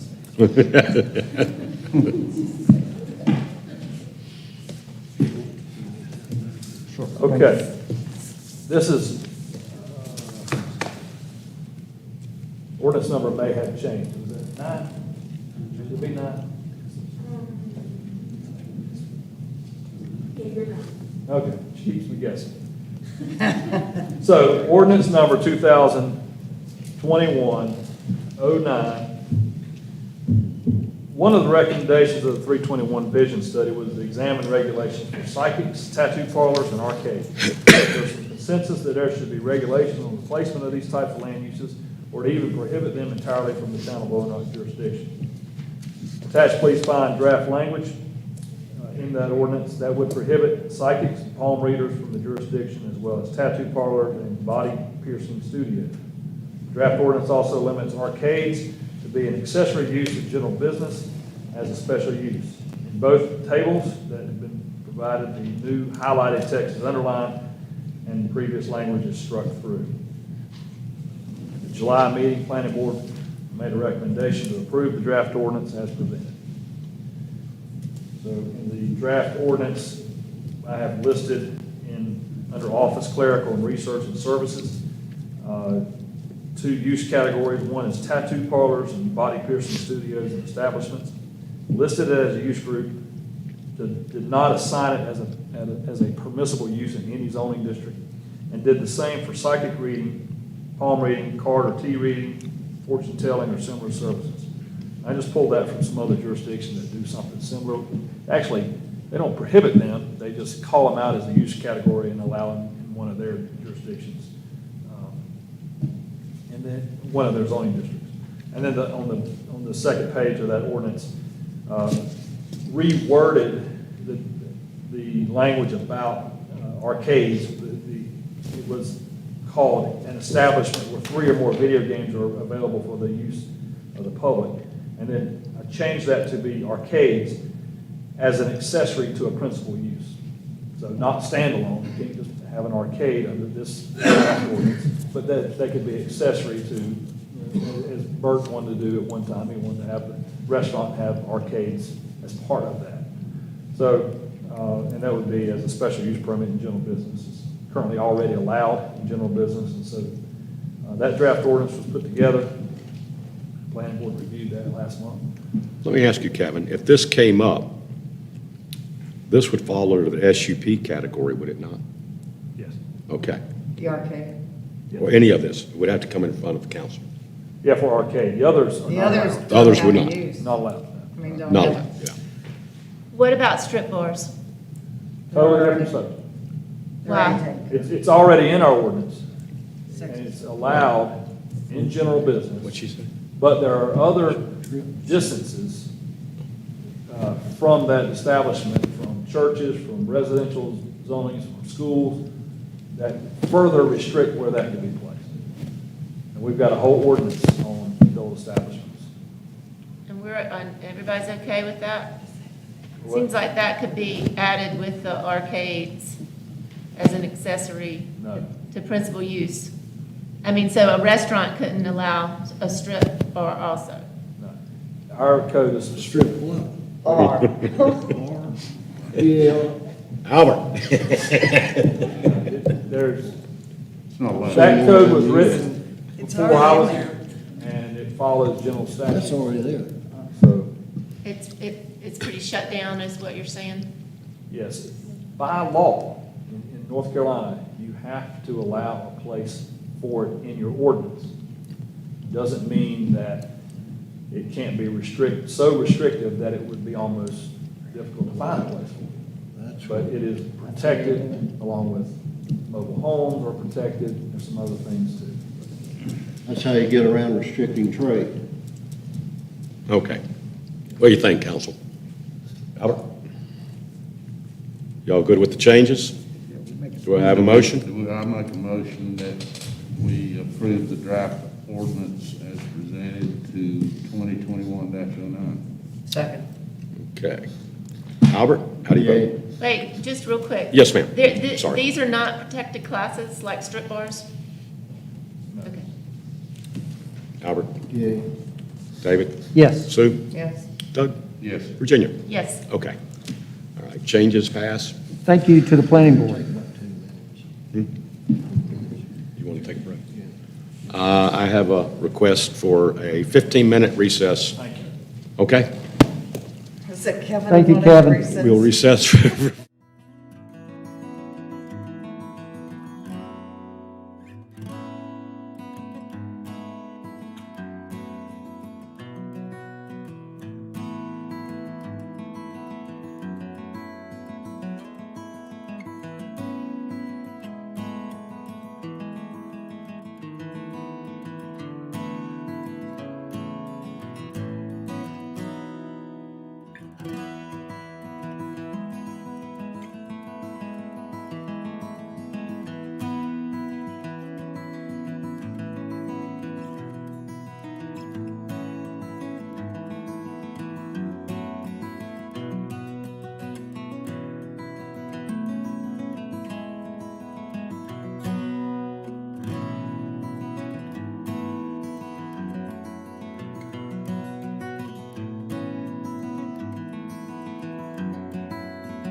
Session, ladies and gentlemen.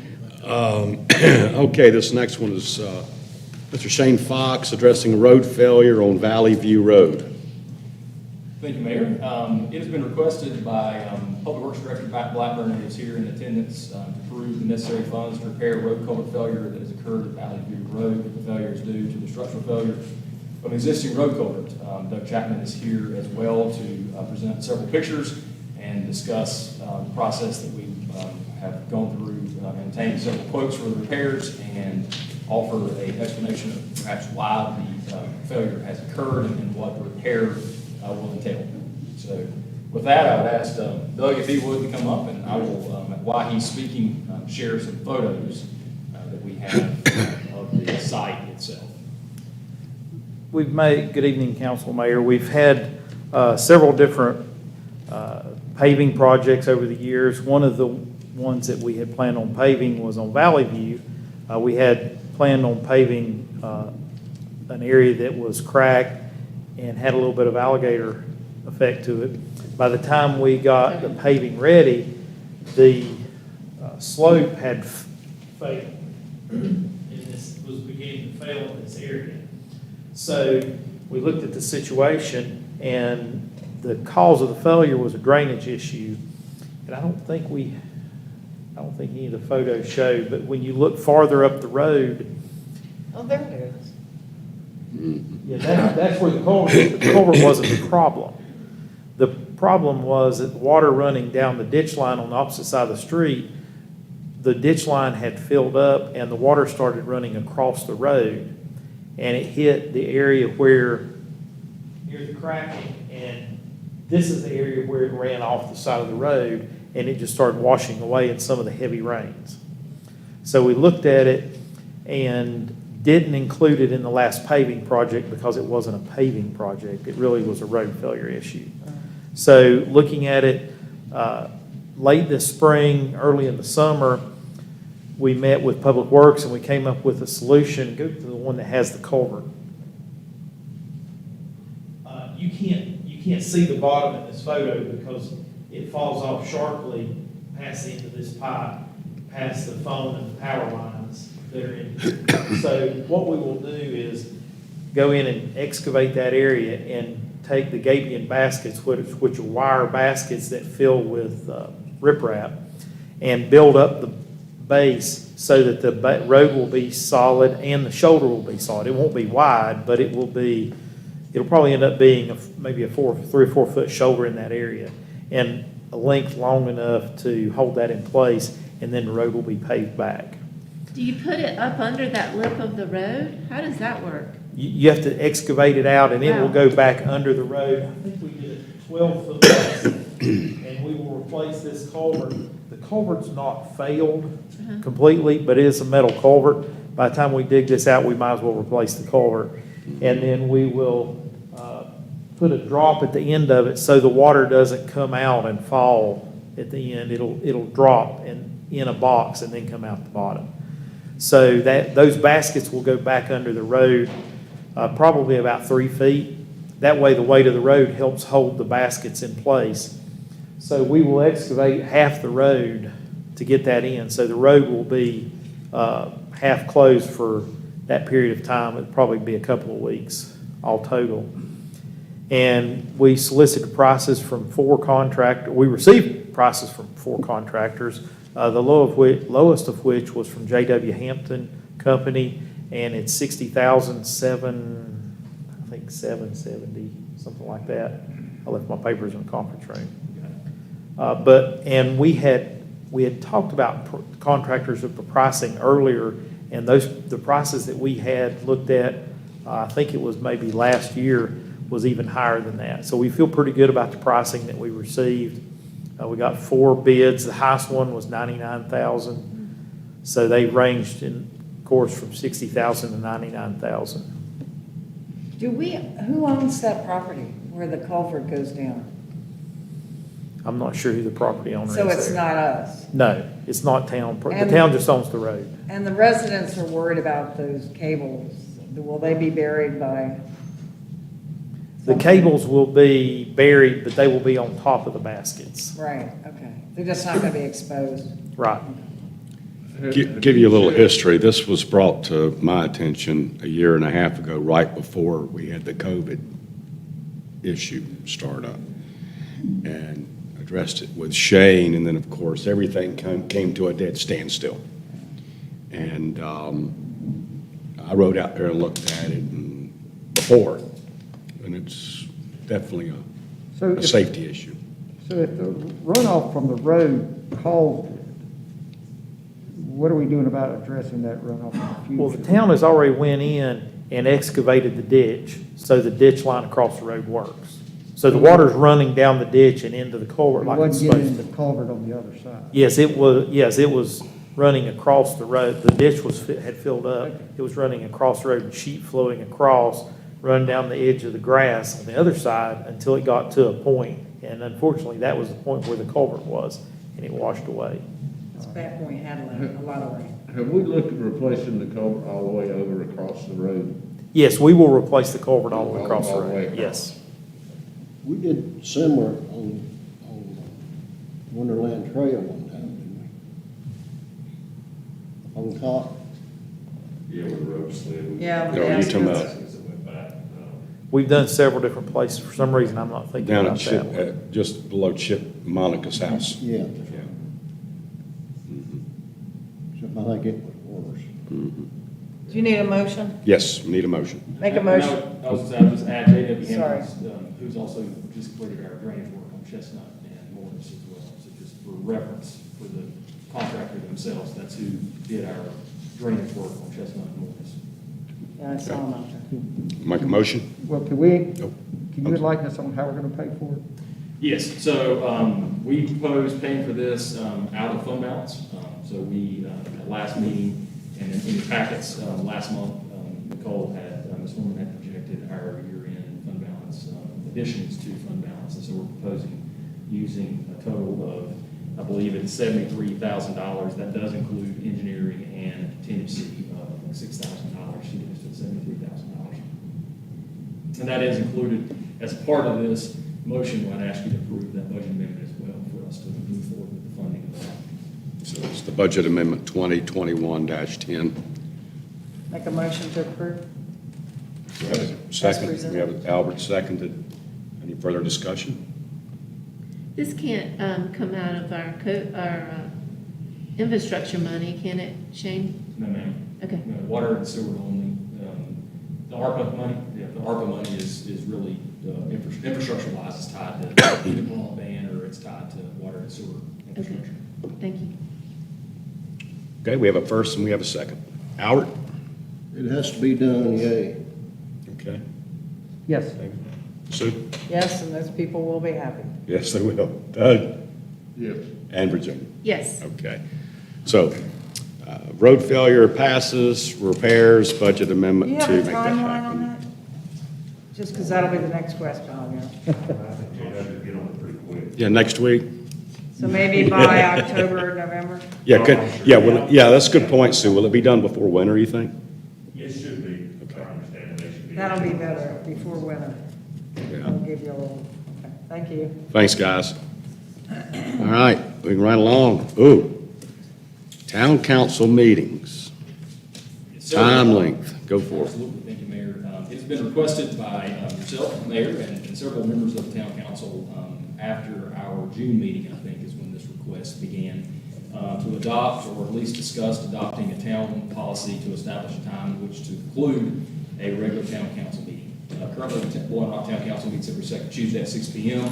with no time limit to conclude the regular council meeting. Other municipalities, including Boone, have adopted policies limiting the time limit for meetings and establishing guidelines to follow in the event of a time expiration. In order to adopt a town policy, I believe you first need to establish a meeting conclude time, and then secondly, in following other examples, a time in which we would no longer start an agenda or action item. And then thirdly, in the event that we were to have to conclude a meeting due to the time, a plan for when that remaining agenda would be heard. Similar examples, like I mentioned earlier, in Boone, uses 11 p.m. as their conclude time, 10:30 is their last action start time, and then they have a second date later in that month in which they can hear the remaining portion of that agenda. So the purpose of this item is, one, again, at your request, but to open up discussions if a policy would be put into place, obviously giving the town and myself and staff the guidelines to establish and write that policy in regards to time and conclusion of the meeting and then potential continuance of that meeting. And this was after the meeting that we went until 12:30 a.m.? 12, I think it was 12:45. I lost time. Well, my thoughts are 10 o'clock, last action item, 9, and to reconvene within 7 days to address anything that was hanging from that meeting. So that's just, I'm throwing that out there. So that, that wouldn't have been possible with that meeting because we had this SUP. Remember, the coffee shop was supposed to be held June and. That's right. And, So what we would do is, okay, let's say we were listening to an SUP and we started it at 8. Well, come 10 o'clock, we're still listening to that same SUP. Then we would reconvene 7 days later, or if the council wished to specify sooner, they could. Why do we have To have a continue that. policy for that? Can't we do that? Mhm. Can't we just say, when it's getting too long, that we want to continue the agenda for action and table it until another meeting?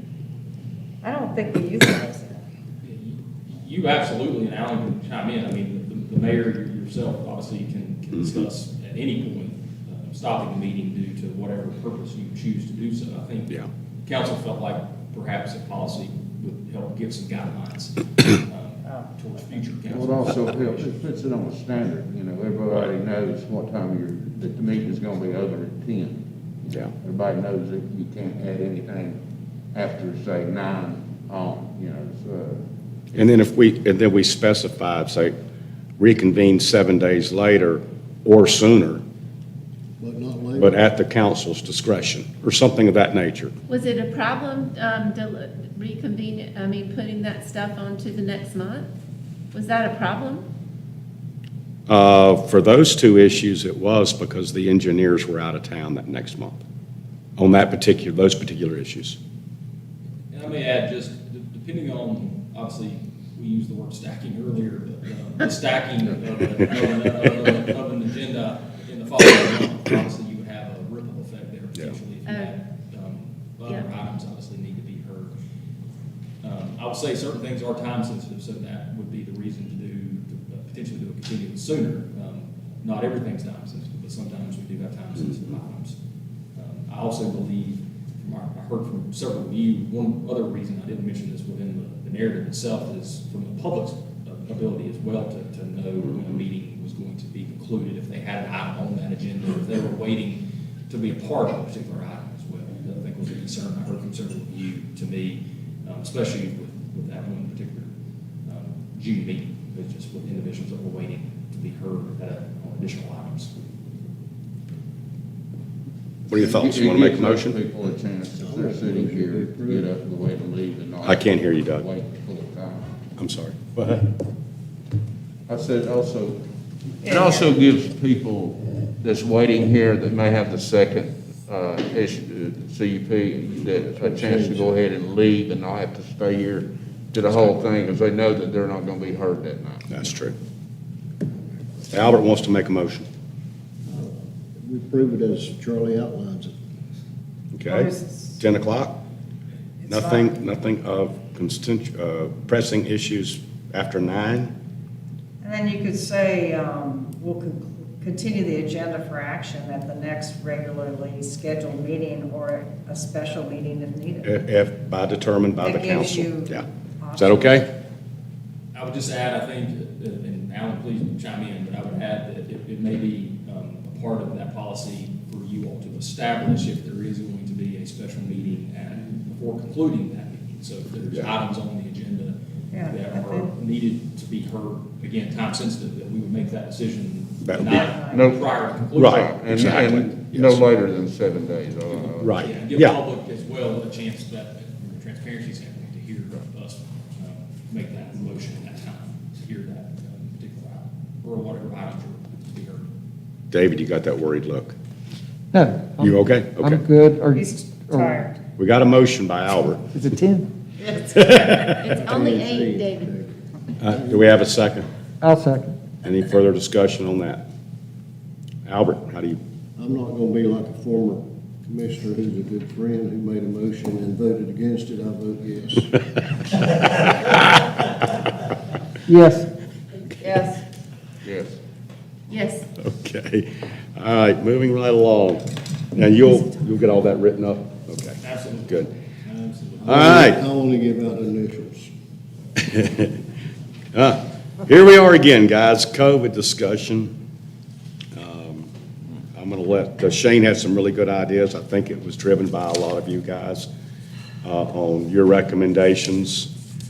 So Shane, I'll let you, since all the departments report to you and you are our town manager, I'll let you make your presentation on how you feel we should move forward, at least on a short-term basis. Certainly. So over the last week or so, I would say, really for the past 2 weeks, COVID has obviously become much more of our conversation than it had previous several months, for that matter. I do have a guest on the call tonight, Ms. Jennifer Green, who is our Appalachian Health Director, is here, and I've asked her in just a few moments if she would kind of lead with some slides and a brief overview of kind of where we are in the county, and maybe a little insight to how quickly we've gotten here. Over the last week, I think we've all had conversations about this particular issue. The town of Boone on Friday had a special meeting and put state emergency back in place. Along with that, several items that we've all discussed, I know individually, and I am prepared tonight to kind of take an accumulation of those conversational discussions along with what Ms. Jim Green will say and put together, and I've put together some recommendations that we can discuss. I think it's probably best to start with Ms. Jennifer Green, if that's okay with you all, and allow her a chance to speak. She is going to share some slides with you, and you can take time to ask questions. She's more than happy, I'm sure, to answer these. So, first of all, say thank you to Ms. Jennifer Green for joining us tonight. This is the first time she's joined us. I know she's been a regular on the county agenda and even the town of Boone and the school system. So, last but not least with us. So, Thank you, Ms. Green. Thank you. Thank you for having me. Can you hear me okay? we can. Yes. We'll turn you up a little bit here too as well. So, can you share?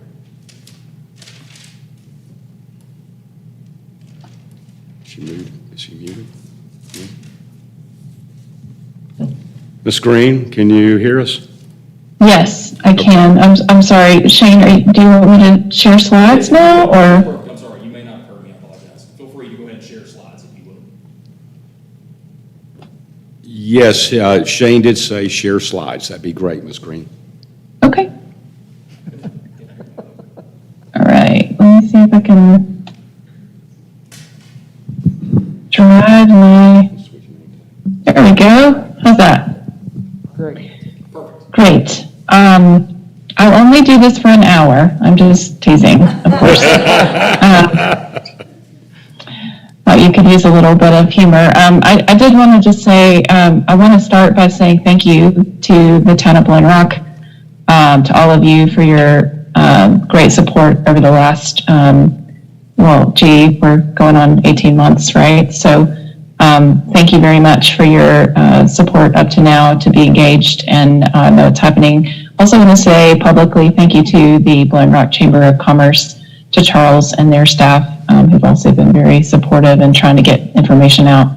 Okay, so I'm going to just share a little bit about COVID, but I wanted to start by telling you, this is hard. We have moved beyond COVID and had a little bit of a respite, and everyone is ready to move on past it, but it's not done with us yet. So I do want to remind folks that this mental health support, in addition to a lot of great resources we have locally, these two hotlines are available. And I thought it was timely for us to just make sure that we remind everyone that those are another resource for us to use. Just a good way to ground yourself with all of this information about COVID is that it's an evolving situation. I'm sure you all know this, but it is part of what makes us frustrating because we want to draw a line and say we're done, and this is a virus. And so what we know is that variants or versions of the virus can change how we respond, and that is where we are right now. Watauga County has recently moved into an area of substantial transmission, which is not what we want to see. I will be quite surprised if we don't move into an area of high transmission soon. It's not because I want us to, but I think our trends are just moving the wrong direction at this point.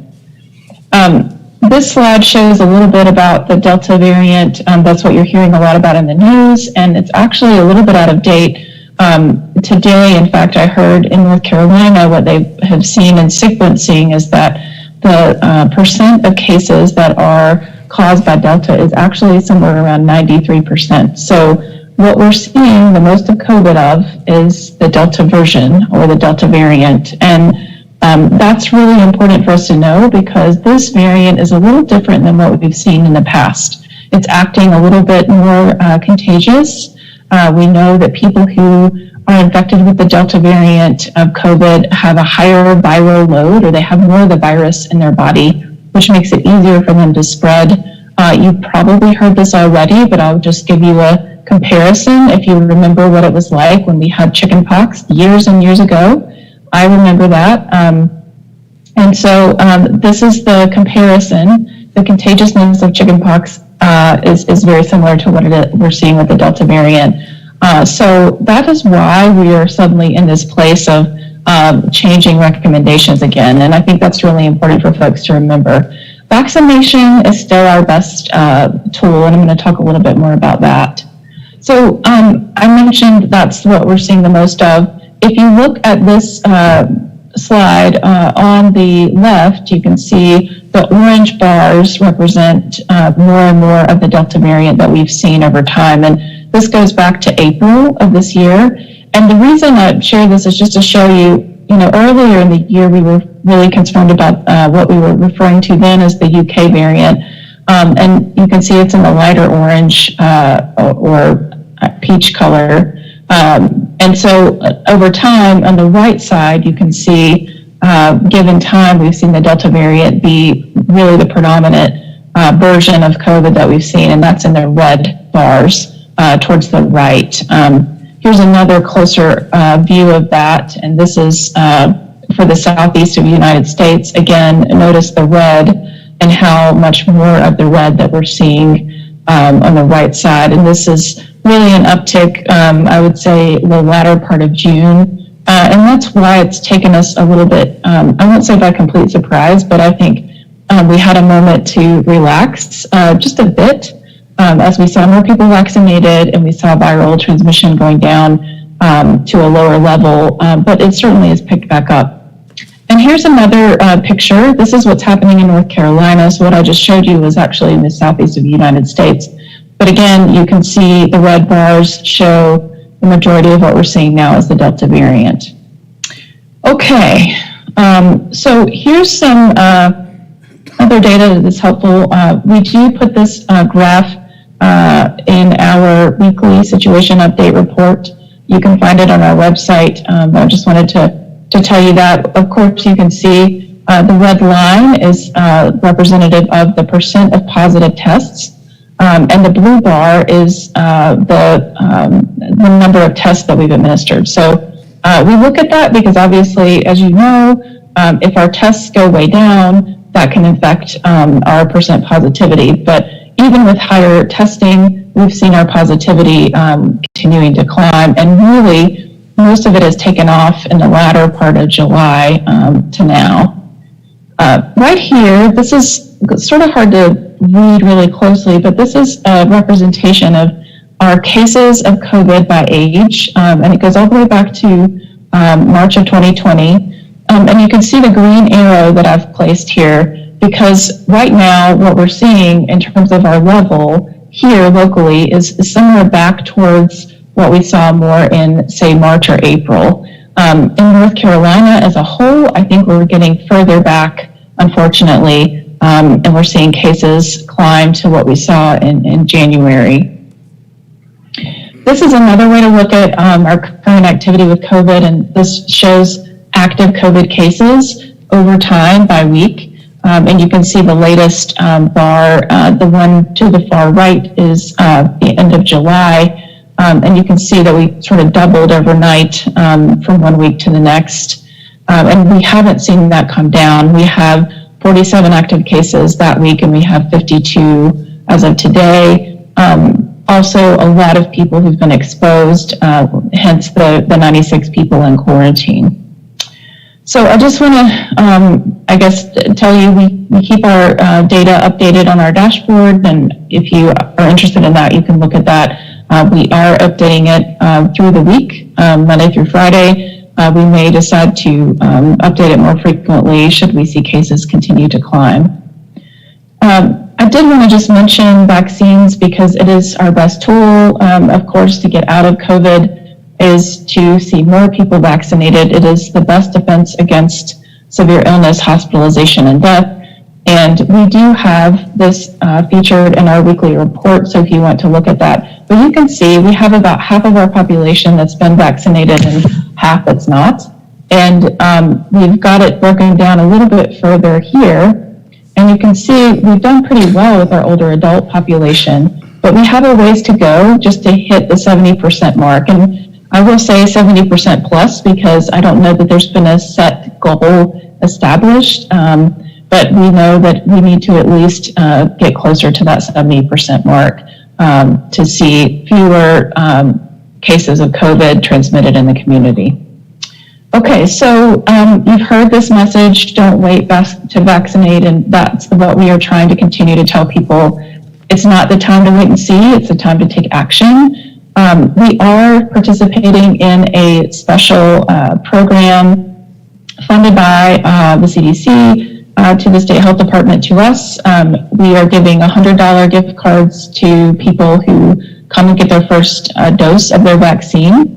And $25 for the person who drives them there.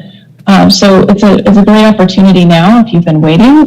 Hey, not only do you get an opportunity to get vaccinated, but you can benefit from this incentive program too.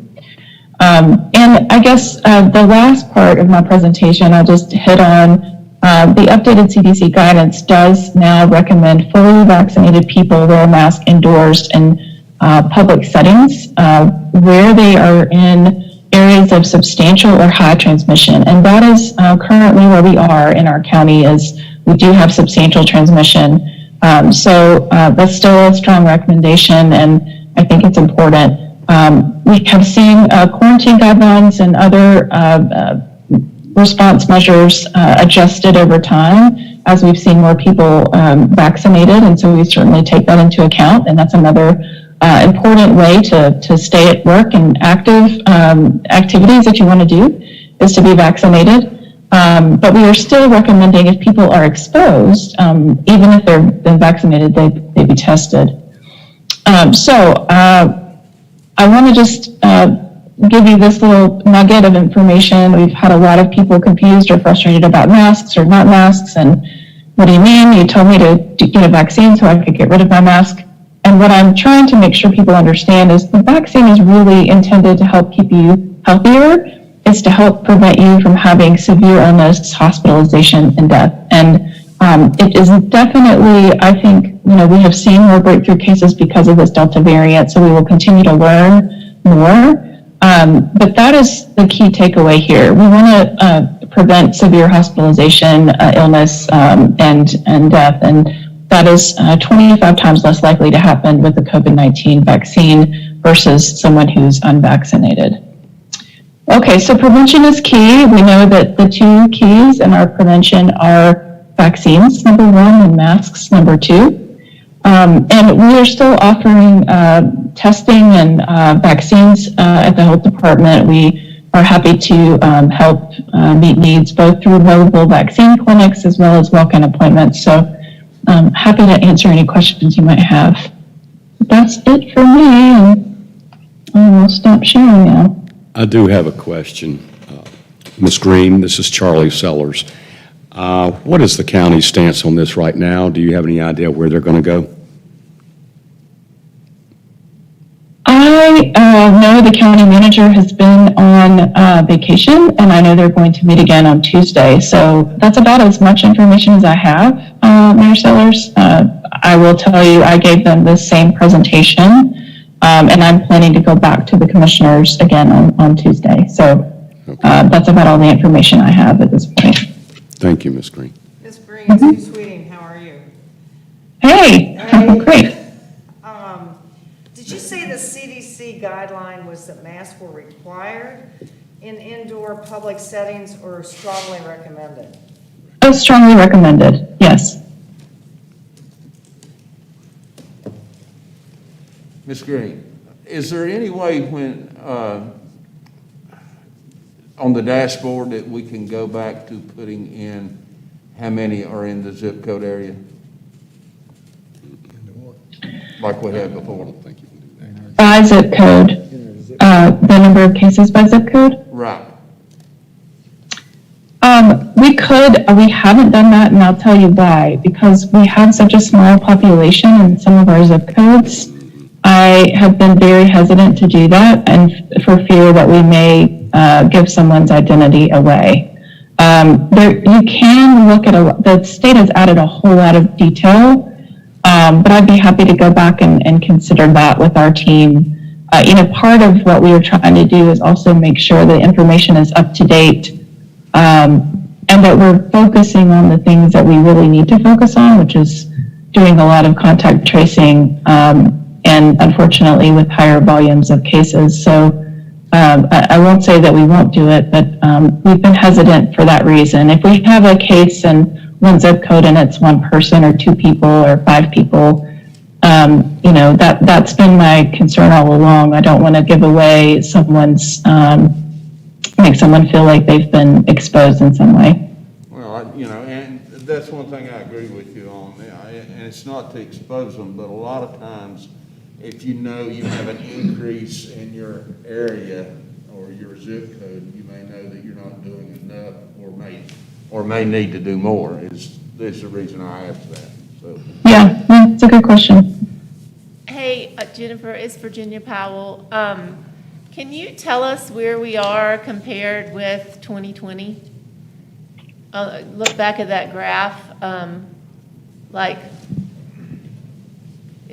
If you compare the cases, yeah, we're probably the number of cases we're back where we were, say, in March of this year.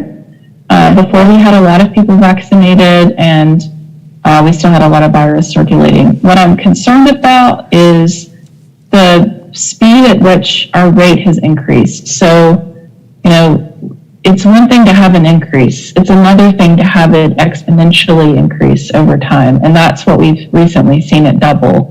And in the past, what worries me is that, last fall when that happened, we saw it double and then do it again. And so we ended up with a lot more cases really fast. That's what concerns me, especially with this variant, because we know that the line is going straight up with a sharp, steady increase that we might, have more expectation around. So I don't know if that helps answer your question, but, locally, I would say back to like March, April numbers. Statewide, I heard today the state epidemiologist reference, back to January as a state. You're saying locally we're back to 2020 numbers or 2021? Oh, 2021, and I would say our highest numbers were between the fall of 2020 and the winter months, so January, February of 2021. So we're not quite to that peak where we were before, thank goodness. But we are certainly seeing numbers that we would not expect at this point. Of course, all things being said, this Delta variant has certainly thrown a curveball in all of our expectations. Ms. Green, Sue Sweeting again. Can you give us an indication, the hospitalized patient, what their ages are and whether or not they've been vaccinated? We lost her. Oh, hey, Jen, can you hear us? Wait Oh, a minute. now you're back. Hang on, we lost you. Now, start, if you would you start over? Sure. I was going to say, we have all ages, adults, and thankfully we have had very young children, infants, that are no longer hospitalized for short periods of time. We don't, but I would say, we've had every age group. If you think about 18 to 25, 30 to, plus, currently I would say we have anywhere from 30 years old to in their 80s, and we have people in their 40s, people in their 50s. We do have, I would say, a mixture of people who have been vaccinated and those who are unvaccinated. I will tell you that the deaths that we've had have been among unvaccinated, and typically the longer stays that I've noticed have been unvaccinated. So I am concerned about the people who perhaps are in an older adult category. They may have more, their immune system may be more compromised because we have seen some of those hospitalized. Now, again, I think a lot of this is because of this new variant, and we're still learning. Any indication about when the less than 12 will be seeing a vaccine? We are hopeful to hear about that this fall. I don't have an actual date, but I've heard, anywhere between late September, early October is the last I heard. I don't know how much weight I can put on that, but we're anxious to see that come through as well. Thank you. Oh, this is Albert, Jennifer. I was going to ask Sue these questions, but she retired. She's gone away. No, she's there. Oh, okay. I got two questions. Has the Delta virus basically taken over? Yes, I would say the majority of cases of COVID are now the Delta variant version of COVID. And could you, I don't understand surges. We had a surge, and then it leveled off, and now we're having another surge, and I hear Dr. Fauci say that that will eventually come to an end. What causes surges to come to an end? We just run out of people to get it, or what? Well, I definitely think we know if people are vaccinated and we have enough in the population vaccinated, it certainly helps, because the more we have unvaccinated folks in our community, we know the majority of our cases are being driven by unvaccinated. So I think that's one thing. I think the other caveat here, the other thing to think about is these versions or these variants are important to think about. So we've had different versions of COVID up to now, and each time we've had one, it's like we've watched it. The CDC and the World Health Organization has given us guidance about, is this just another variant, or is this a variant that we should be watching, a variant of concern? And that is what we see with the Delta variant. So I don't have a crystal ball, I can't tell you exactly, but I would say, based on history, if we look back at vaccine preventable illness and when things slow, it's when we have enough prevention measures in place, and primarily a high percentage of people vaccinated. I would also just caution us to remember that we are messaging a lot around our local community and vaccines here, and that's very, very, very critical. And it's also important to know that we're part of a global society now. So we're also going to have to think about that moving forward. So I certainly wouldn't want to pretend to know the vast amount of information that Dr. Fauci has, but that's what I could say just from what we're seeing here and what we're hearing, what we're learning. Hey, Jennifer, where are we as far as the hospital? Like, I remember hearing at one point, you know, we have 4 units or, you know, and then we had to, have we had to open up those units back up again, or how are we as far as that goes? You know, and then at one point we had to send people down to Lenore. Where are we? Are we just 1 unit, or can you share anything about that? I want to be careful that I don't speak for the hospital because I think they are best equipped to speak to their capacity. But I will tell you, we started July with no COVID patients hospitalized, and this morning I think we had 11. And so it doesn't sound like a whole lot, but it's a lot.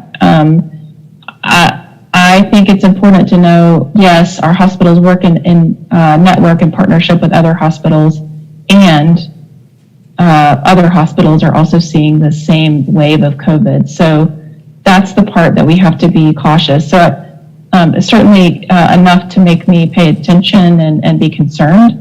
I also have great faith that our hospital is very well aware of their capacity and their abilities, and certainly don't want to speak for them, you know, out of turn. I think they have certainly kept me aware of what's going on and are carefully watching the situation. And I believe, you know, probably more than space, it's also thinking about staffing. That's going to be really critical for all healthcare, not just our local hospital, but, you know, across our whole state. There's been a lot of people burned out from the pandemic, and that's important to think about when we think about responding to COVID. Ms. Green, one last question for me, and I probably know the answer, but going back to what Albert had said, the surges, I'm sure y'all are looking or anticipating some of the large events that we've got coming up in this county within the next 2 to 3 weeks. Probably seeing surges after those.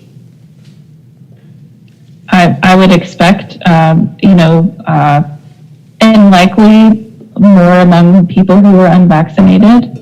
That's who I'm concerned about the most. But yes, I think, you know, if we compare our experience from last year, when we had more holiday breaks and times when people gathered together, we tended to see cases, you know, rise after that. So I'm prepared that we may see that again. I'm hopeful that we won't. I am certainly appreciative of the steps that have been taken to try to, you know, encourage as much prevention as we can, including, you know, mask wearing indoors at the university. I think that's very helpful, and really applaud them for doing that. I can't say that I don't think there will be another increase in cases, because I do believe there will be.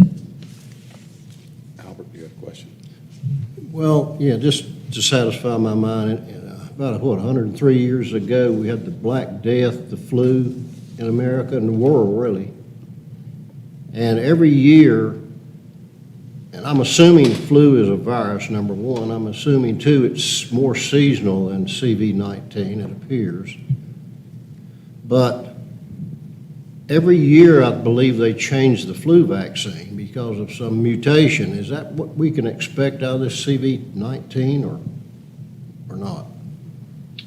Well, I think we know that viruses by nature evolve and change, and that's what we've seen with these variants. So I think that's likely that we'll see more opportunity for us, the scientists who are not only developing the vaccines, but studying their effectiveness against these different variants. And so far, you know, it's important that folks know, yes, we've had breakthrough cases, but these vaccines have held up very, very well. And certainly it is very clear that being vaccinated is a support and a protectant against this virus, even the Delta variant.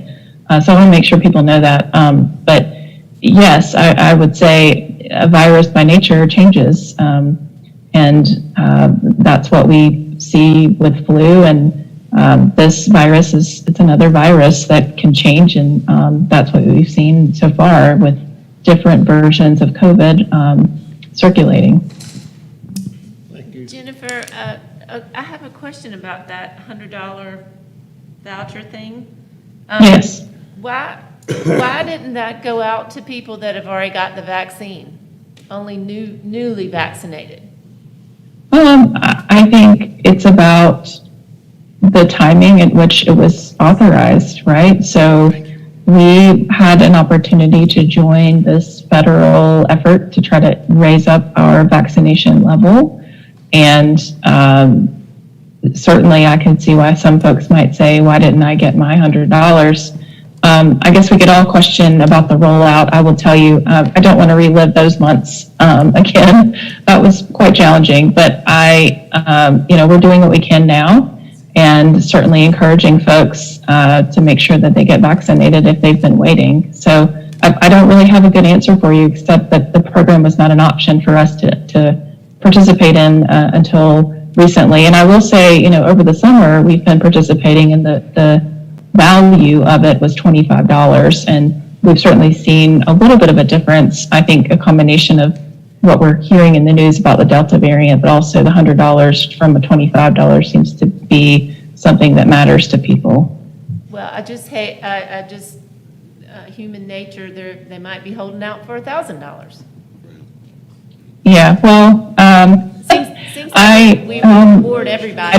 I don't know what to say, except I hope people don't wait, because I think it's not time to wait and see. It's time to take action. It's this vaccine has been administered throughout this country, and there's a strong safety system in place. I hope folks will not wait any longer, because I'm concerned. I'm very concerned for people who are waiting. So there's no way to give the reward the people that already have been vaccinated?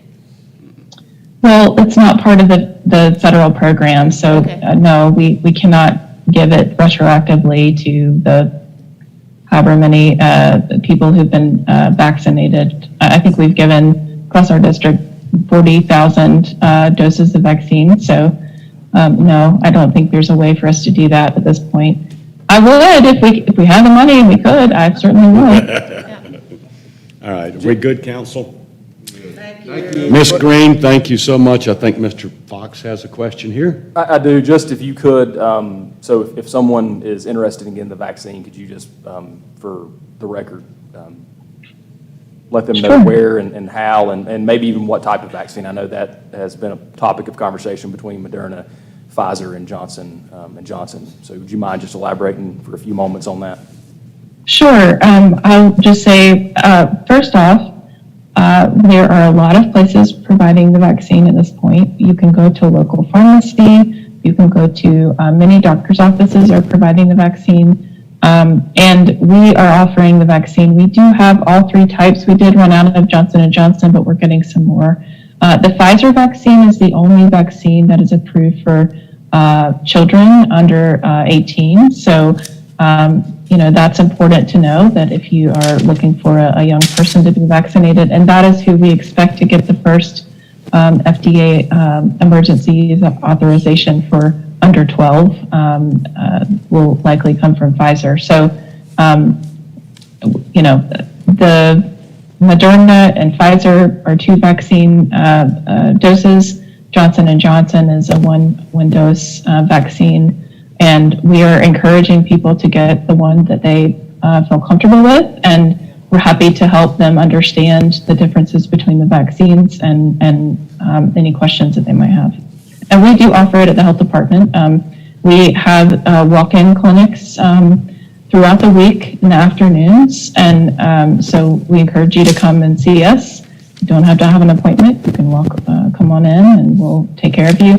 And we're also still trying to do some different community spots. So hope that answers your question, Shane. Ms. Green, Albert Yance has another question for you. You may have answered this and I missed it. Are vaccinations on the increase in Watauga County in the last 1 week?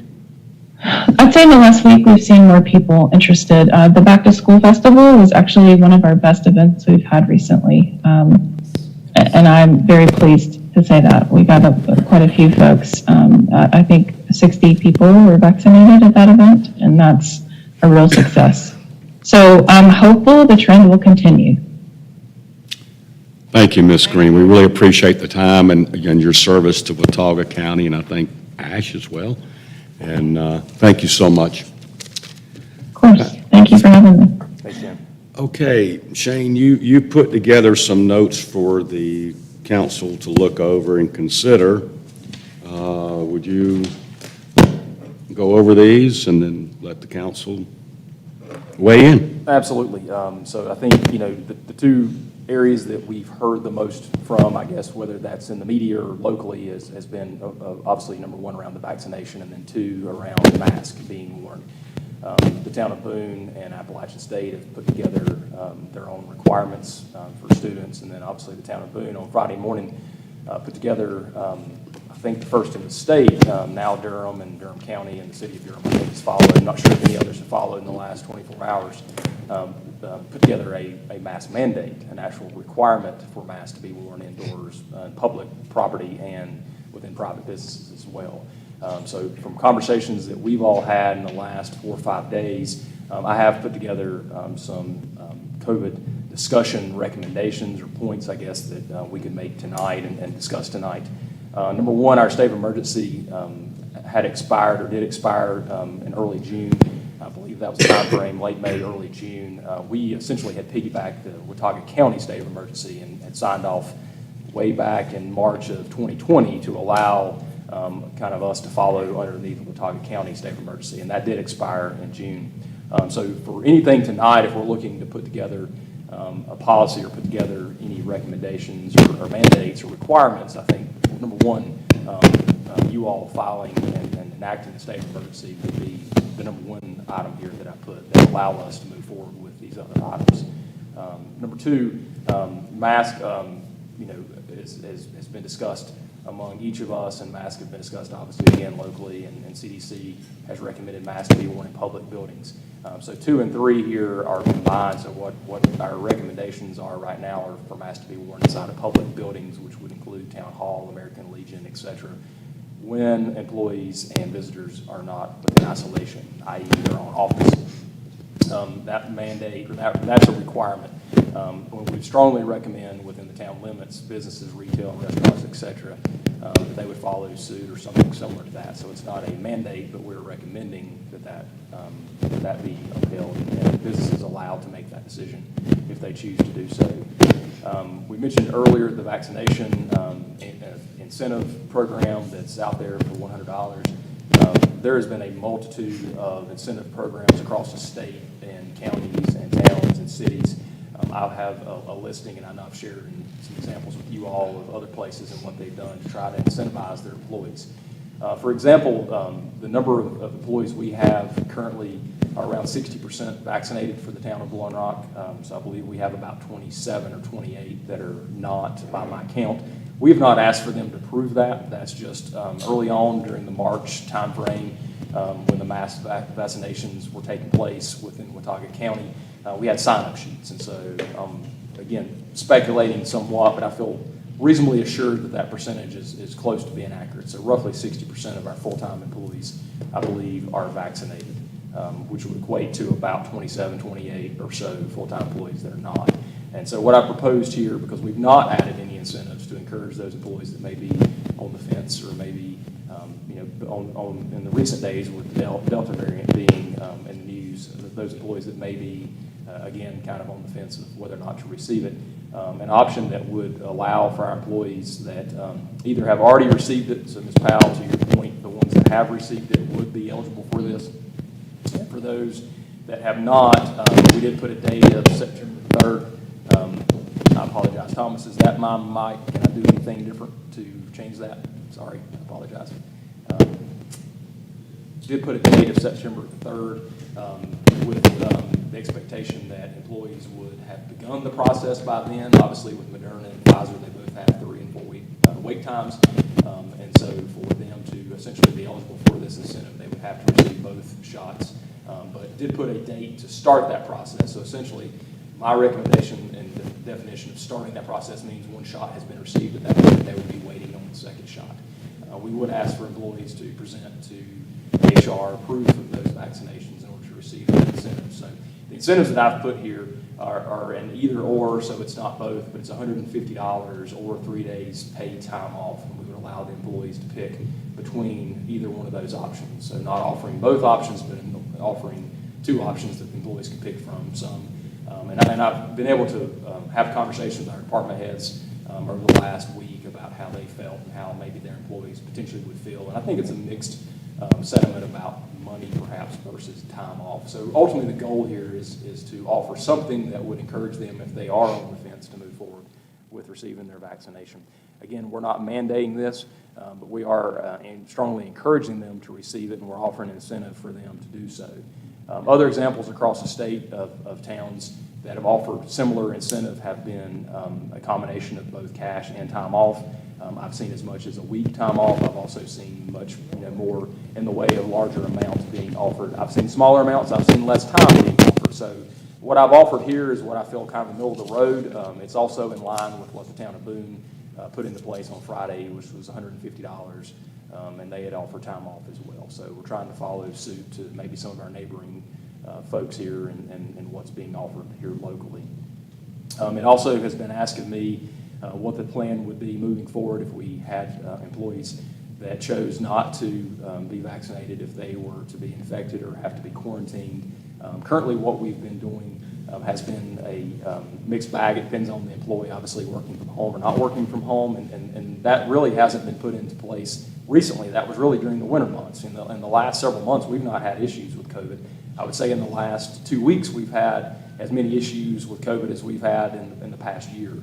So we've had a number of issues with employees, whether that's themselves being positive or having family members, et cetera, that have been found to be positive. So we are seeing an uptick for sure within the town, which obviously concerns me and concerns the town, not only from a safety standpoint, but from a town efficiency standpoint, services being provided, et cetera. So it was asked of me by several of you what the plan would be moving forward in the way of allowing for them to take time if sick, if contracted, COVID contracted, or quarantined because of being around someone that had tested positive. So also included in here, for those that have chosen not to be vaccinated after September the 3rd, again, or be in the process of becoming vaccinated, if COVID is contracted or if they are found to be a close contact in quarantine, they would be required to use their own time, i.e. sick time, vacation time, which is a very similar policy that we've always had if someone's sick.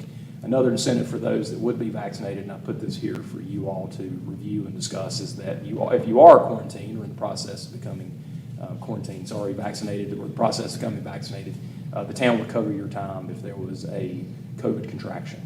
Currently, CDC does not require you to stay home if you are vaccinated and have become a close contact with someone that's positive, as long as you're willing to wear a mask indoors. So that doesn't currently play into effect, but I did put that language in here as well.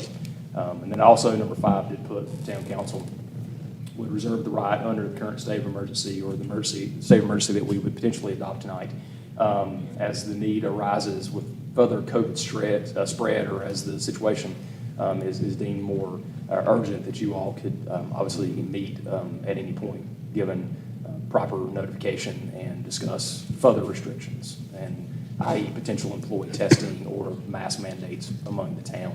I will note that the town of Boone did, as a part of their state of emergency and as a part of their mandate, are requiring employees that are not vaccinated by a certain date to receive weekly testing.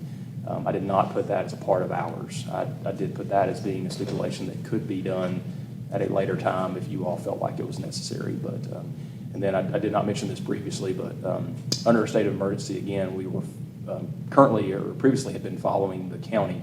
We would need to enact a separate state of emergency, and that would require a majority vote of you all to do so tonight. So those are the recommendations. Again, I've taken those, I think, from conversations that we've all had and concerns that we've all been sharing in the last number of days, and wanted to put something on paper. This is by no means the end-all be-all. This is just some recommendations that I've been able to accumulate from our conversations. So, Have you addressed Alan with these? Has he looked at this? Is this legally, that's okay? Okay. I guess since you're seeing an increase, can we reduce that 3 weeks to 2 weeks? Instead of, because September 3rd is 3 weeks. It is, She said you're seeing an increase and school's going to start in there. it is absolutely I mean, I up don't to know you how the all. rest of y'all feel, but it would be the 24th. Wait a minute, I'm wrong.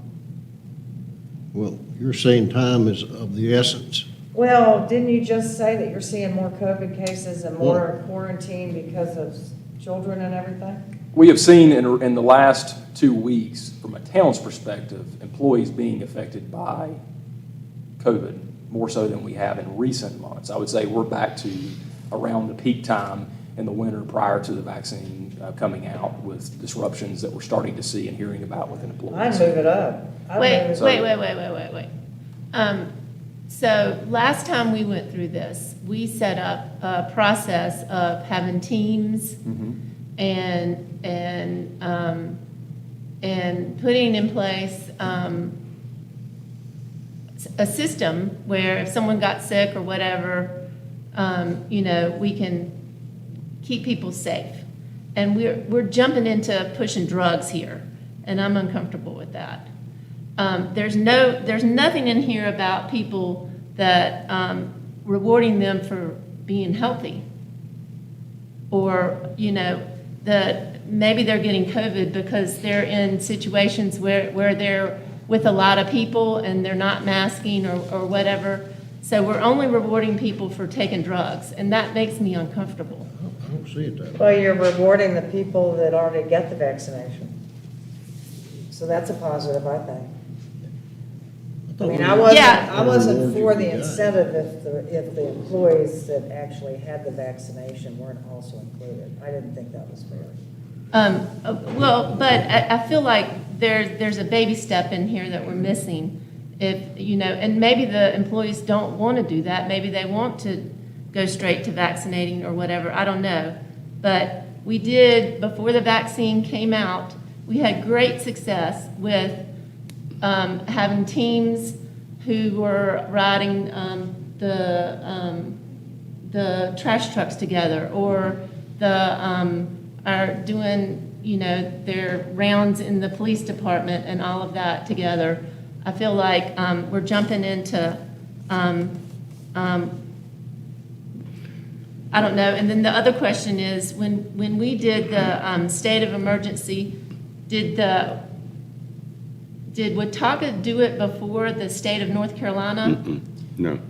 No, So the state of North Carolina did it first? Yeah, so the first time the state and the county followed the following day, it was on a Saturday, I think, March the Right, we 14th. had that emergency That's meeting. right. So it was all done within a 24 or 48-hour period. So from a logistics standpoint, I will say in the beginning of COVID, we did a complete shutdown. Everything was shut down. Everyone was sent home, and only essential services were being provided.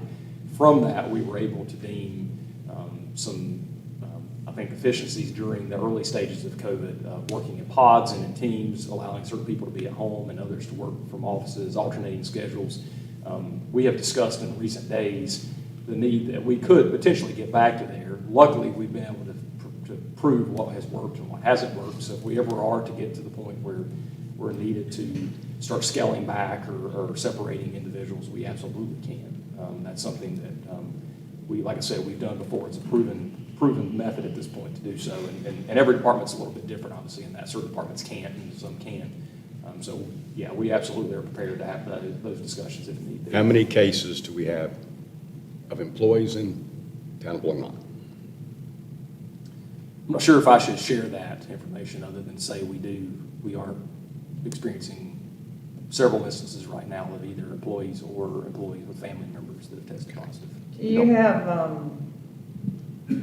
certain departments that have more unvaccinated than vaccinated?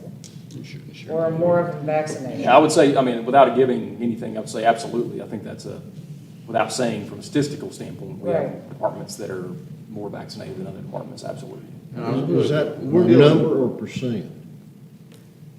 I think both. I think you could use both. Because, you know, for that some matter. departments have more than others. Absolutely. So percentage-wise, absolutely, we have certain departments that would have higher vaccination rates, you know, among full-time employees and others, yes. I think that, you know, I understand what you're saying, Virginia, and I don't totally disagree with you, but I think what y'all have tried to do here is offer an incentive for those, but I don't think we should penalize those that wish not to. But you've offered an incentive here, and I think it's great that all y'all came together and came up with these ideas. At least this starts at day one. And then hopefully in 2 weeks or a week or 3 weeks, we wouldn't have to do anything else, you know, move forward. And hopefully in a month or 2 months, we could just say, we're done. But, I'm sorry, David, go ahead. No, I have a question and a clarification. So the question is, the issuing a state of emergency is a separate motion from the COVID protocols or the mask and? This is actually part of the state of emergency. I would say, and Alan can chime in, the state of emergency that would issue, we would list these points of what we're planning on putting in place under that state of emergency. So it would all be within the same document. The second part, my recommendation would be to exclude council and the mayor as employees to receive this incentive. Sorry. Well, Receive the incentive? time off does not work for you all. So So we're excluded from this. From getting the incentive? Yeah. Why? Because I'm not going to vote for an incentive for myself. You get a 7, no. In other words, I'm gonna get 3 boxes of Wheaties. You ain't getting Look, nothing. Albert, they were talking about 3 days, you've been off since never. One of the things I would add that was important as we, you know, as I was thinking through this and talking with other municipalities was that some have put what I would describe as being more restrictive measures in place with employees that aren't vaccinated, weekly testing and things of that nature. We've not put that in here. We can strike number 5 if you'd like to, or change it. Even with requiring them under normal situations, if someone were to be sick and require time off, they would use their time during that time. The positive incentive here would be for those that have become vaccinated, obviously not to. We could come back. We can again change those. We can come back and make We can change additions. those items as well. We can make additions to the executive order, Well, okay? how are you rewarding people for staying healthy without vaccinating? Well, that essentially should, I understand what you're saying. I don't disagree with you. But as far as the state of emergency, we're going to get into, they need to exercise twice a day, jog once a day. No. I'm just asking. I mean, you know, there's ways to stay healthy without vaccinating, and we're not rewarding that. And those ways are get back in our pods again, wear a mask. I mean, you're rewarding people. I think it's all, first of all, I think it's all, we're jumping into this prematurely. But you got to reward people fairly, because you're giving money, you know, where somebody might not normally do a vaccination, but here's some money incentive for it or days off, and But they have a choice. And right, not to get money. So you're putting money on it, and instead it should be, Or they could look, have these PTO. people are staying healthy. Well, they may not, and if you listen to Ms. Green, the numbers have doubled. And I think Is that because they all went to a big family party? Were they all at the 4th of July? she said they were unvaccinated. which She's is the not point. looking at behaviors. I'm talking about rewarding behaviors, not drugs. Well, but if your behavior is erratic, which I consider going to a huge party, and you're vaccinated, your chance is less. The issue is the other employees. Because if you're out, I gotta work twice as hard, and I gotta cover your job. And I don't think that's fair to the employees that we have. But we had them in pods, and they were safe, is what I'm saying. Well, they weren't All right, safe. okay, They still got- okay, all right. With a competitive we- different animal A back different then, virus, a yeah. different virus that's not Okay. near as contagious and everything as what it is now. Albert? I want to ask one theoretical question. It doesn't mean my feelings one way or the other, but I understand Boone, am I correct in saying that Boone has dictated to the business community that you can't come in there if you don't have a mask? So Boone adopted a local ordinance that requires masks to be worn indoors. What is the basis of that they can do that? The state of emergency? Yes, and Alan can weigh in from a legality standpoint, but under their state of emergency, they've put the language that establishes a mask ordinance essentially to be put into place within the town limits of Boone when you're indoors, whether that's in private businesses or public. I have their order if you want.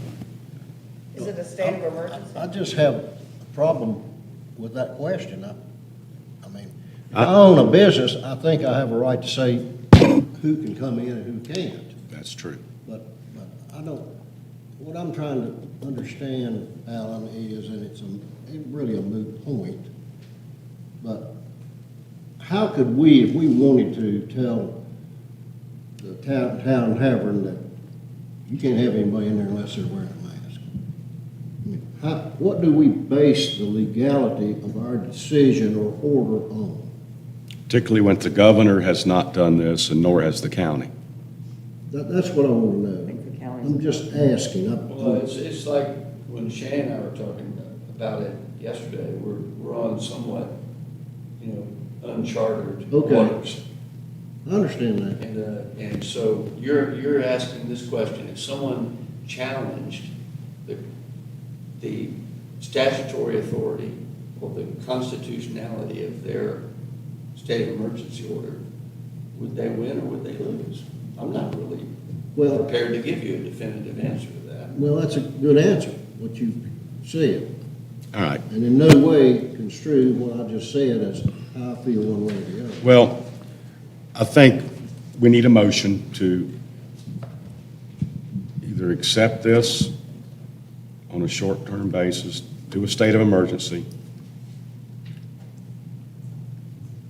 I would like to move the September 3rd to August 24th, or August 25th, since tomorrow's the 11th.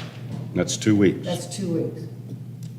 And they're open every Okay. afternoon Well, without okay, appointment. we'll throw that in, you gonna make a motion? I make a motion that we issue a state of emergency tonight, and that we are in that requiring masks in all public buildings, unless it's the exception of working in your own office. The masks are strongly recommended within the town limits for business, retail, restaurants, and when isolation and social distancing cannot be practiced. I agree with number 4, except moving it to August, 24th. yes, 24th. And have it stated that if they get the Pfizer or the Moderna, they don't get the incentive until after they've had the second shot. I think what you need to say is, in your motion, is that. Full vaccination. Full vaccination. Yeah, great. And then I like number 5, because I think we can come back to it if things worsen. Okay, we have a motion. Do we have a second? Second. Doug has seconded. Any further discussion? I would. Go ahead. I would love to see public buildings, I think that's how you said it. Yes. Yes. Not private, but public. Well, I'd like to see that tightened up. What do you mean? Town offices. Yeah, public buildings would be town-owned facilities. Well, I can we're not change the gonna have language. wording town-owned. Okay. Change your- When, this is discussion time? Yes. When we were under a state of emergency before, how many citations were we actually able to issue when people didn't wear a mask? None. None. So why are we putting this into place? No, this is for town buildings only. No, it says in town limits. town buildings. Number three. Town buildings. Number That three. says We, strongly we, recommended. we are not pushing this on the private business owners. No. But they can do their own. They can on their own. Yeah. And that's their, if that's you their own a business. business, you can require anything you want to require. And if someone comes in here to pay their water bill and they don't want to wear a mask, what are we going to do to them? Give them an envelope and tell them to They'll put it put it through in the the wall. Put it through, yeah. Because you gotta protect whoever's sitting out there. And those are our employees. I think, Including Tammy.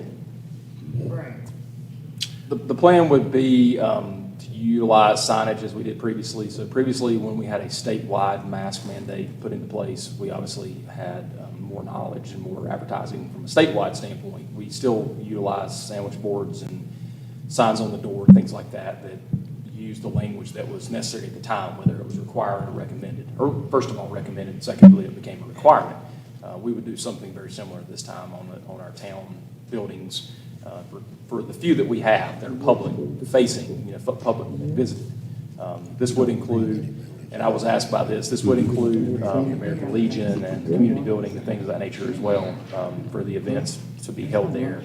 So that's All right. Is Uh, a part of this. that gonna include Sherry, what's her name, rents a town building? Forgotten, I don't know how others are feeling. Do y'all want $150 or 3 days off? I don't think we qualify for the days off, No. but I don't- They'll exclude the council and No, mayor. I do not think that, I as mayor will not accept that, Okay, so. okay? And Now, then- have you all and then feel? you amended your motion for I town, amended- town-owned. Huh? Albert. Town owned, yes, Okay. yes. And Just as, that's more of a specification. Okay, And to not add one more, but I think it would Exclude be. Sherry, because she is in a town-owned building. but it's leased for her private I think it's business. leased, that's It is, different. It's not a public. yeah. But it is Yeah. town-owned. Yeah. So I would add if, because it will be effective, if we could make this effective perhaps at 5 PM tomorrow to give us time to draft this tomorrow for you all to approve and then have that signed to make it effective, I think would be typical for us to do. Yeah. Can we also give the information that Ms. Green was talking about regarding afternoon, no appointment needed? Absolutely. Free Absolutely. vaccine? And Ms. Green's still on the call, Oh. if you would, Jen, if you would provide me, just, something, I'm sure you have some literature, and I may already have it, I apologize if I do, and we can share that through HR to our employees and allow them to know what access there is. I think from employees' standpoint that have asked me in the recent days about what the plan perhaps will be, there is still some vagueness in what is out there, what vaccines are out there. I've been asked that that's why I asked Mr. Green earlier to clarify that. Some have heard things about one particular vaccine versus another. So I think it's helpful to let them know that there is an option between the three. If they choose to pick one of those options, they can. They don't have to take one necessarily as much as it was. Things have changed obviously quite a bit in the last 5 or 6 months since the vaccine's been on the market compared to where it was before and what was offered versus kind of Yeah, that would be great though, All to right. give it to the So- employees. So I'd ask for the motion to be effective at 5 PM tomorrow. and Okay. then Yeah. Perhaps. What if an employee has not been vaccinated and they've been healthy for the past 18 months? Do they get $150? No. Why not? Haven't been vaccinated. Because they could get sick tomorrow. Or All right. not? We have a motion. Or not? We have a motion to accept the executive order effective tomorrow at 5. Sue Sweeting made I've got the, one last question. You will, like with the buildings that's been rented out, contact whoever has rented them and let them know. Absolutely. Legion, that yeah. They will have to wear a mask. community center. We have already taken measures as of today for ones that are happening in the next 24 to 48 hours to let them know that a meeting was happening tonight and for them, that we'd be contacting them. So that already has taken place. Because I'm one of them. I've got Legion. one deal. And I just want to Legion. make sure that I tell everybody that. That's very proactive. Thank Okay, you. we have a first, we have a second. Now, do have We a have a second. time change, right? We have a second. Uh-huh. Okay. And I would add, so until further notice, of a state of emergency, we can put an end date on it, or we can put an until. Let's leave it open-ended because we don't know what the state or the county's going to do. Here we go again. Okay? All right? Albert, how do you feel? Yes. Sue? Yes. Doug? Yes. Virginia? No, this is premature, Okay. in my opinion. All right, you'll have this. I'll come by tomorrow, sign it. And moving right along.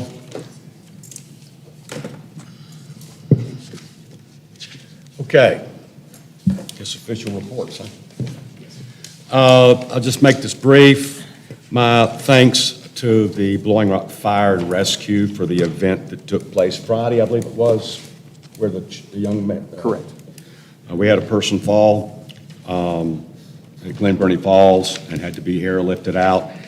Our Blowing Rock Fire and Rescue were there, Johnny on the spot.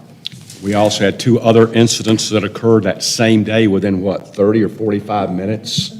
We had a total of 3 medical 911 calls within the Blowing Rock Fire District in 40 some odd minutes, that's correct, in under an hour. So that further puts more emphasis on the county needs to start looking at addressing ambulance transport in areas that are prepared to receive it, such as Blowing Rock, on a 24/7 basis. One of these days, we're going to have an incident where there's not going to be enough ambulances, and I don't look forward to that. So, also, in addition, State of the Town, which was scheduled for Thursday night, has been rescheduled for September 23rd. That is, as it stands now, be September 23rd at Brom. Okay, Albert, you have anything? Well, I'm just at what you said and complexity of, I believe the county asked us to stand by. Is that right or wrong, Mr. Mayor? And again, I think Chief Graham perhaps is here, so he potentially could better answer it, but absolutely. So I believe the call at Glen Burnie was answered in standby. So we were put in a standby position after the other 2 medical calls that occurred within the district. But Chief Graham would like to elaborate on that, or he may be in agreement with that. But that is my understanding, that we were put in standby when that call came in. Well, it just brings to me, as a retired firefighter, those were emergency calls for people. Yes, all 3 were. What if we had 3 fires at the same time, which is a percentile situation? It will happen. It will happen. Now, we were actually working for the county when this happened. Is that a way to put it? Under the county's EMS plan, when we're be put on standby when there's ambulances no longer in service or not able to be utilized. And so we are essentially under the county EMS plan at that point. That is But correct. haven't we been accused of abandoning that? I think there's been issues in the past 12 to 18 months with that particular issue. I mean, being put on standby. But the proof's in the pudding. We did it this weekend. Mm-hmm. Right? On Friday, we did. Mm-hmm. Okay. Thank you. David? Yes, just a quick update on the Parks and Rec Advisory Committee. We have a new member, Ethan Dodson, which I'm very excited about. Ethan, if you'll recall, during the public comment period about the Part F grant, Ethan was joined us by video. I think he was very articulate in describing his experience in the park with his family, and was a proponent of the Part F application. And Ethan has joined our committee as a citizen member. Very excited about him. The committee has laid out the next 4 meetings, and what we're going to be doing is evaluating every one of our parks. So the first park that we'll be talking about next week will be Glen Burnie Trail and Annie Cannon Gardens. And we're looking at those very holistically from everything from repairs that are needed, deferred maintenance, to what the mission, if a park has a mission statement, what those mission statements would be for each of those parks.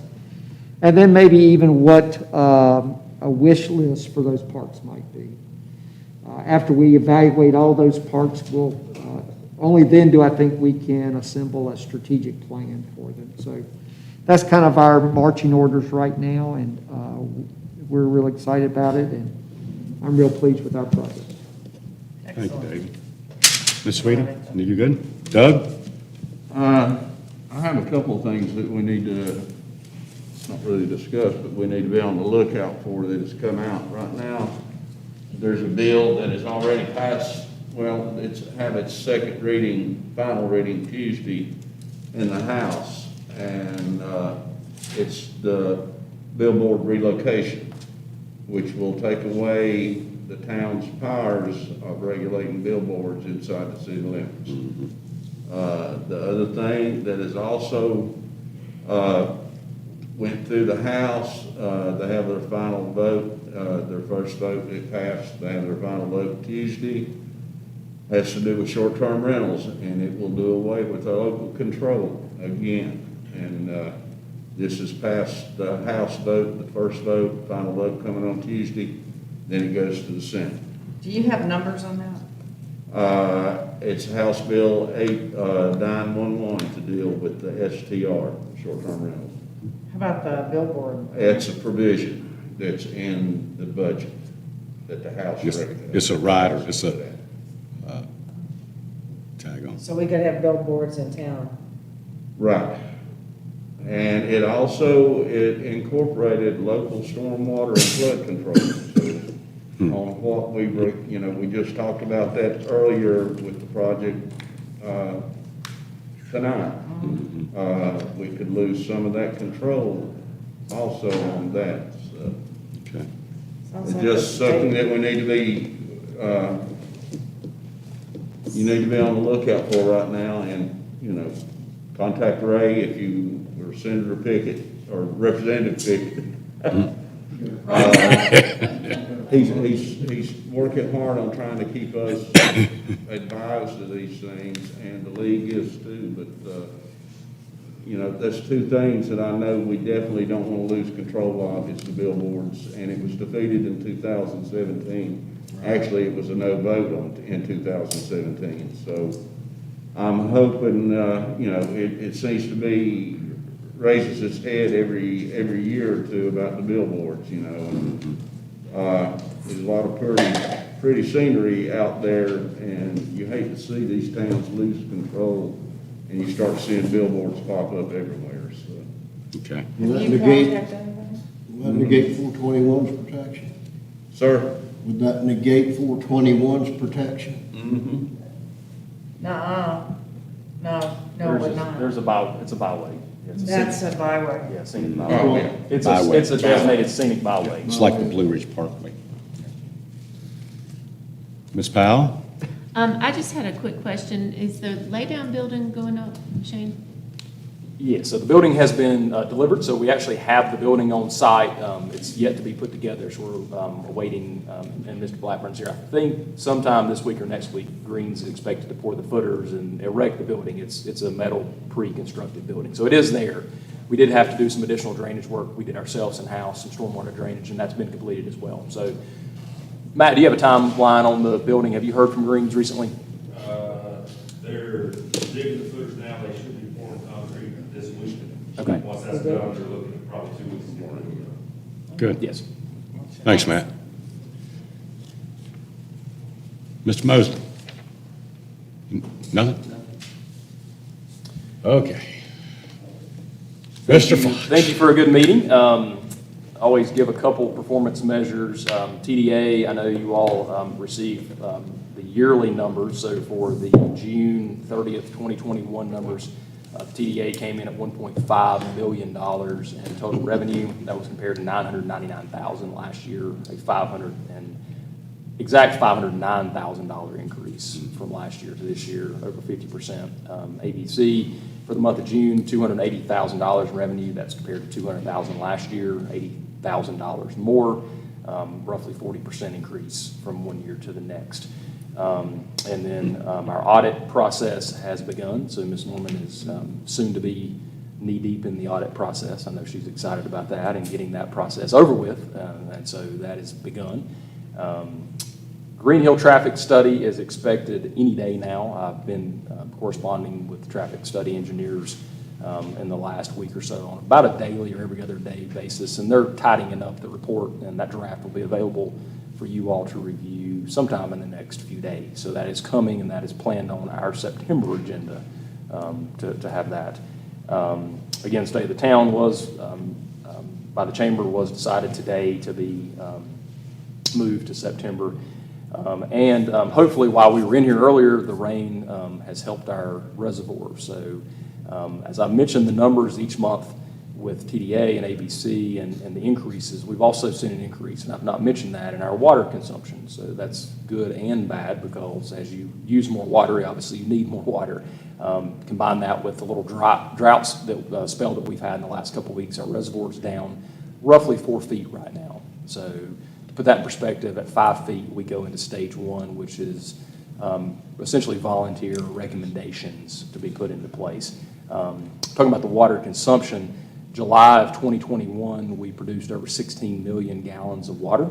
Compared that to last year, July of 2020 at 13 million, July of 2019, roughly 13 million. So the last 3 years prior to this year, we've averaged about 12.5 million gallons, and this year we've produced over 16 million. So that does show that we've had either more usage from folks being in town, obviously longer, maybe extended stays, weekly use, et cetera, but we have seen our water consumption increase pretty exponentially, and we had not seen that in prior years. You know, I've mentioned to you, based on our water study, we'd really seen kind of a flattening or decreasing of that.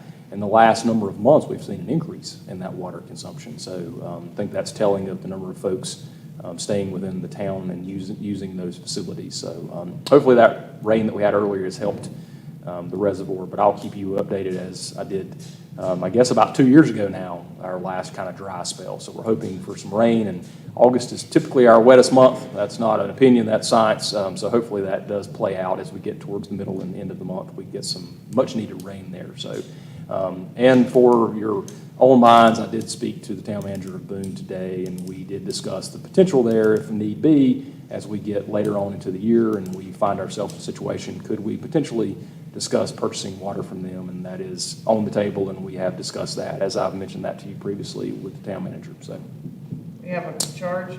we do. We have worked that out internally. And that's treated water. That is treated water. Man, you'll have a big depression in here by Tuesday anyway. That is the hope. Before, and I would let you know, before we made the decision to purchase water from Boone, that would come before you all, obviously, as well. So I would not make that decision without informing you all of where we are and why we're making that decision. Okay. And that is my update for tonight. Thank you, Mr. Fox. Council, thank you for a good meeting. These are stressful and tough times, and we'll get through it as we did, hopefully, last time. Do I have a motion to adjourn? So moved. Do I have a second? Second. This meeting is adjourned.